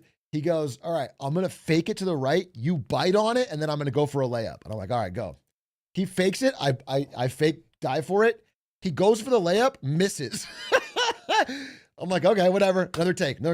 We do it again. He misses again. Open layup. Like it took us, I'm not kidding, like 4 takes, which was a staged first shot. That's a fact. I'm telling you, it's a fact. That's a per Atrioc. But I will also, to give Stans credit, he had just played like, I don't know, 4 full fucking games of full court. So he was gassed. He was fucking gassed before he recorded that.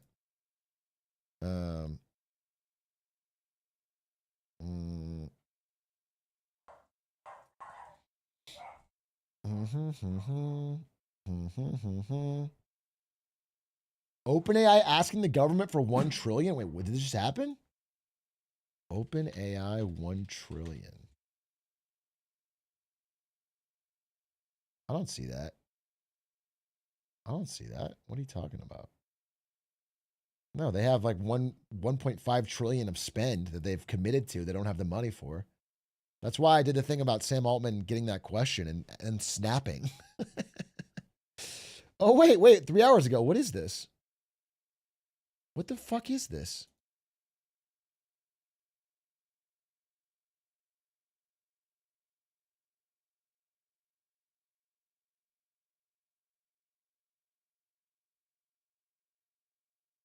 This is an ad for investing in the stocks indices, which is just European companies. What is this? Give me through the ad. I want to see the fucking. OpenAI, at our core, are the model company that needs always to be the state of the art. That's what we've done time and time again. GPT-5 is no exception. But even in areas like open source, we're attempting to put the state-of-the-art model always out into the world. And in order to do that, we always want to be on the frontier chip. So the question is, how long does a chip remain on the frontier? Is it 3 years, 4 years, 5 years, or even longer? Now, in a world where we... It's neither of those. It's like 1 to 2 years, 3 at max. Just to be clear, if you're trying to be the cutting-edge AI model on the latest chip that comes out basically every year, if you bought a bunch of GPUs, you can't pretend that they're going to be useful in 5 years if you want to be the cutting-edge latest model. That's... have no compute, or we're compute constrained. We are absolutely using chips that have like A100 equivalents that have been around like maybe 6-7 years at this point in time. If that's the case, financing chips gets a lot easier. If the timeline on the chip stays short, that gets harder. And so this is where we're looking for an ecosystem of banks, by the way. private equity, maybe even governmental, the ways governments can come to bear. Meaning like a federal subsidy or something? Meaning like just first of all, the backstop, the guarantee that allows the financing to happen. That. Oh, really? Oh, really? You want to take out a massive loan to buy NVIDIA chips every fucking year, and you want the government to backstop that loan. They are getting fucking desperate. They are getting fucking desperate. No fucking way. Can really drop the cost of the financing, but also increase the loan to value, so the amount of debt that you can take on top of an equity portion for so some federal backstop for chip investment. Exactly. This company is going to blow up the whole fucking economy. I swear to God. OpenAI is fucking deranged, dude. Every day they announce a new fucking gazillion dollar goddamn deal they can't afford. And they are just going to try to get the government to bail them out. And it's actually so fucking obvious now. And I think we're seeing that. I think the US government in particular has been incredibly forward-leaning, has really understood that AI is almost a national strategic asset, and that we really need to be thoughtful when we think about competition with, for example, China. Are we doing all the right things to grow our AI ecosystem as fast as possible? Are you talking to the White House about? Yeah, I want to say it's funny because the Chinese model is more. What China does is they don't pick a winner or a loser. They have the competition. It's more capitalistic than ours. They don't pick a company and give them money. They will do something like subsidize data center costs or energy costs and say anyone who uses any Chinese chips can get this subsidy. And then everybody competes viciously. And then a winner emerges, and then they usually put someone from the fucking CCP on the board, okay? Yes, they do that, and I don't like that part, but they do that. But there's vicious competition, and then a winner emerges. But what we're doing is like picking the already bigger company, like OpenAI or whatever, and saying they have to win, or the U.S. government has wasted all this money. It's way riskier. That's way more of a dangerous bet. Or Intel, or we're like, you don't get real innovation or real figuring out what consumers actually want or what works. How to further formalize that kind of backstop? We're always being brought in by the. Hasn't Google already surpassed them? I don't know about Google, but I will say that Anthropic and Claude. Some of you are developers, right? Some of you are CS devs. For corporate use, for like companies paying for AI, Claude has already passed OpenAI. It already did. It passed them recently, and it's like heading up, OpenAI heading down. Companies are spending more money on Claude than they are on OpenAI. And corporate accounts are where the real money is in this type of thing. So, yeah, again, OpenAI, it feels like a bad business, bro. I don't. Like people use ChatGPT, but only because most of them on the free plan. And if they did pay, they'll pay a small amount. So there's just not, is Claude the same thing as ChatGPT? I mean, it's an LLM. Yeah, but Claude is different in that it is, in a corporate environment, it's like better for coding. And they've built like features, like while OpenAI focused on a lot of different crap, like let's make short form video. Let's make a fucking role play bot. Let's make fucking Claude has been laser focused on like corporate clients, on getting the right features for someone in a corporation that wants to buy AI that helps their developers. And like a browser. Yeah, all that stuff. And I think Anthropic is kind of eating OpenAI's lunch on this corporate money. White House to give our point of view as an expert on what's happening in the sector, for sure. Mm-hmm. Should we, is there something in the works that's tangible? Nothing, sort of... No, I love you, Sarah, but nothing to announce, nothing that's going on right now. If you wanted to, we're here to listen. That honestly is a chilling interview to see. The CFO of OpenAI basically saying we're going to need government backstops on our loans. That's crazy. That's a crazy thing to say. I'll be honest with you. It feels like a small little thing, but that is crazy. That is a crazy, chilling interview. And I really fucking hope, I just hope that doesn't happen. That's wow. That's a bad idea.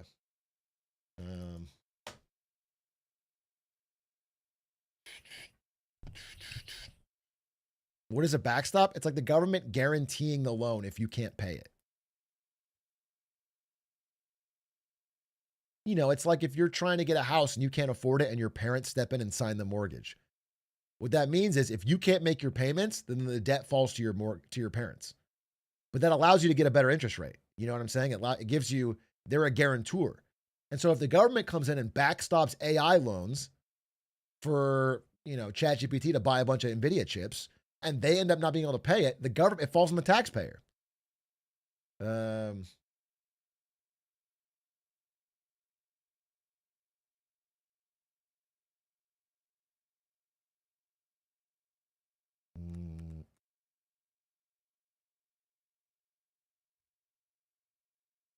Which is cringe.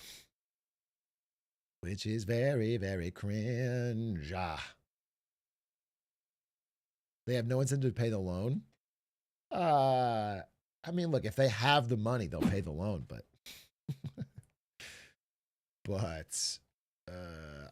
the truth of the matter is that OpenAI is signing deals they cannot afford straight up. That is the fact. They are constantly telling everyone that they're good for it. Constantly, every day. Every 3 days, there's a news announcement like OpenAI signed $78 billion deal with Amazon. OpenAI signs $200 billion deal with AMD. OpenAI signs, and it's like, you don't have the money for any of this.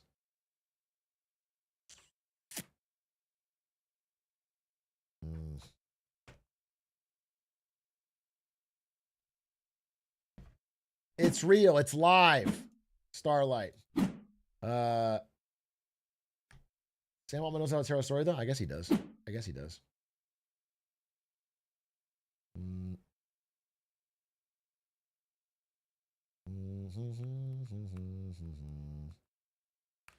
I don't know anything about the assassination of Carlos Manzo in Mexico. I'll have to look into it. They will have an IPO. That could also happen. They could dump this thing on the public. They could do that. That's actually not that crazy. They could absolutely dump OpenAI on the public. Especially because the name is so hot right now. Everyone will fucking buy in. That would work. That would also let them raise money to keep things going. That's not out of the table.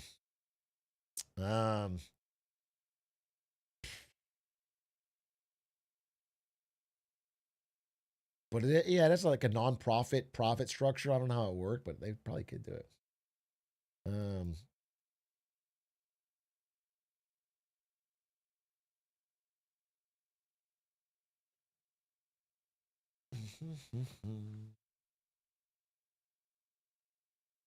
Hey, isn't crypto down pretty bad?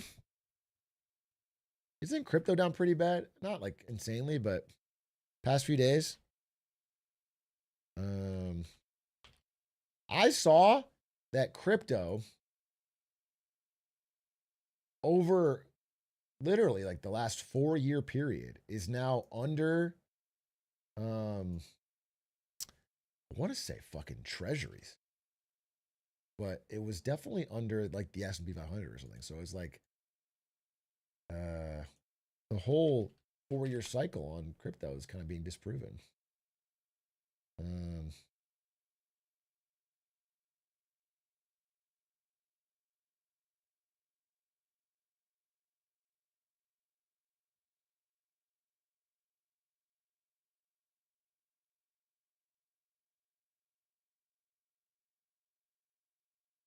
Has Lena Khan said anything about what she's doing for Zoran?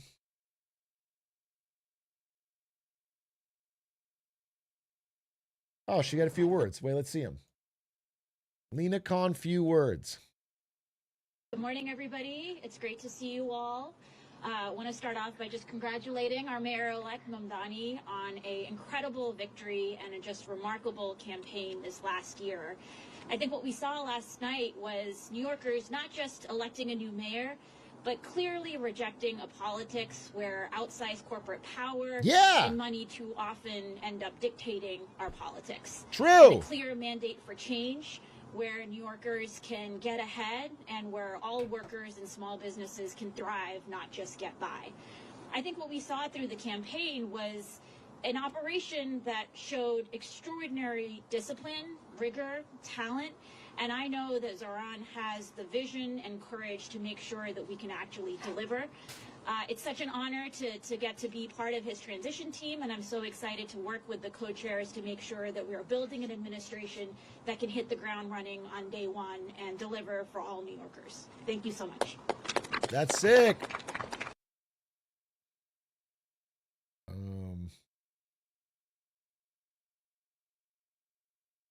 Lena. www.lenacon.com. All right, guys. I think I'm going to end, I guess. This is a very interesting day. I mean, today was pretty heavy economic stuff, but it was fun. I really enjoyed the interview with Melody Wright. We'll be editing that down. I might add some explanations. And then we're going to add... I have to leave because I'm going to go to the basketball game tonight, so I have to change and shower and eat and a bit of traffic. Wish Luka luck tonight. I really hope he beats Wemby, or I'm going to be crying when I come back on stream tomorrow. And then tomorrow is what? Thursday? Do I have a reason I can't go live early? I don't think so. I want to go live early. I want to cover the news. I want to play Empress. Okay? Hold me to it. Empress on Thursday. And, Friend Slop on Friday. And we're doing Friend Slop Fridays. I don't know exactly who everyone is in, but I think we're doing Friend Slop Fridays with Squeaks and Stans and Lud. I think that's happening. So, okay, goodbye. And if not, if they fucking can't do it for whatever reason, then I'll do it anyway, and I'll get Linkus and Maisie or something. We'll do it. Okay. Thanks, guys, for watching. Appreciate you. Goodbye. Have a good night.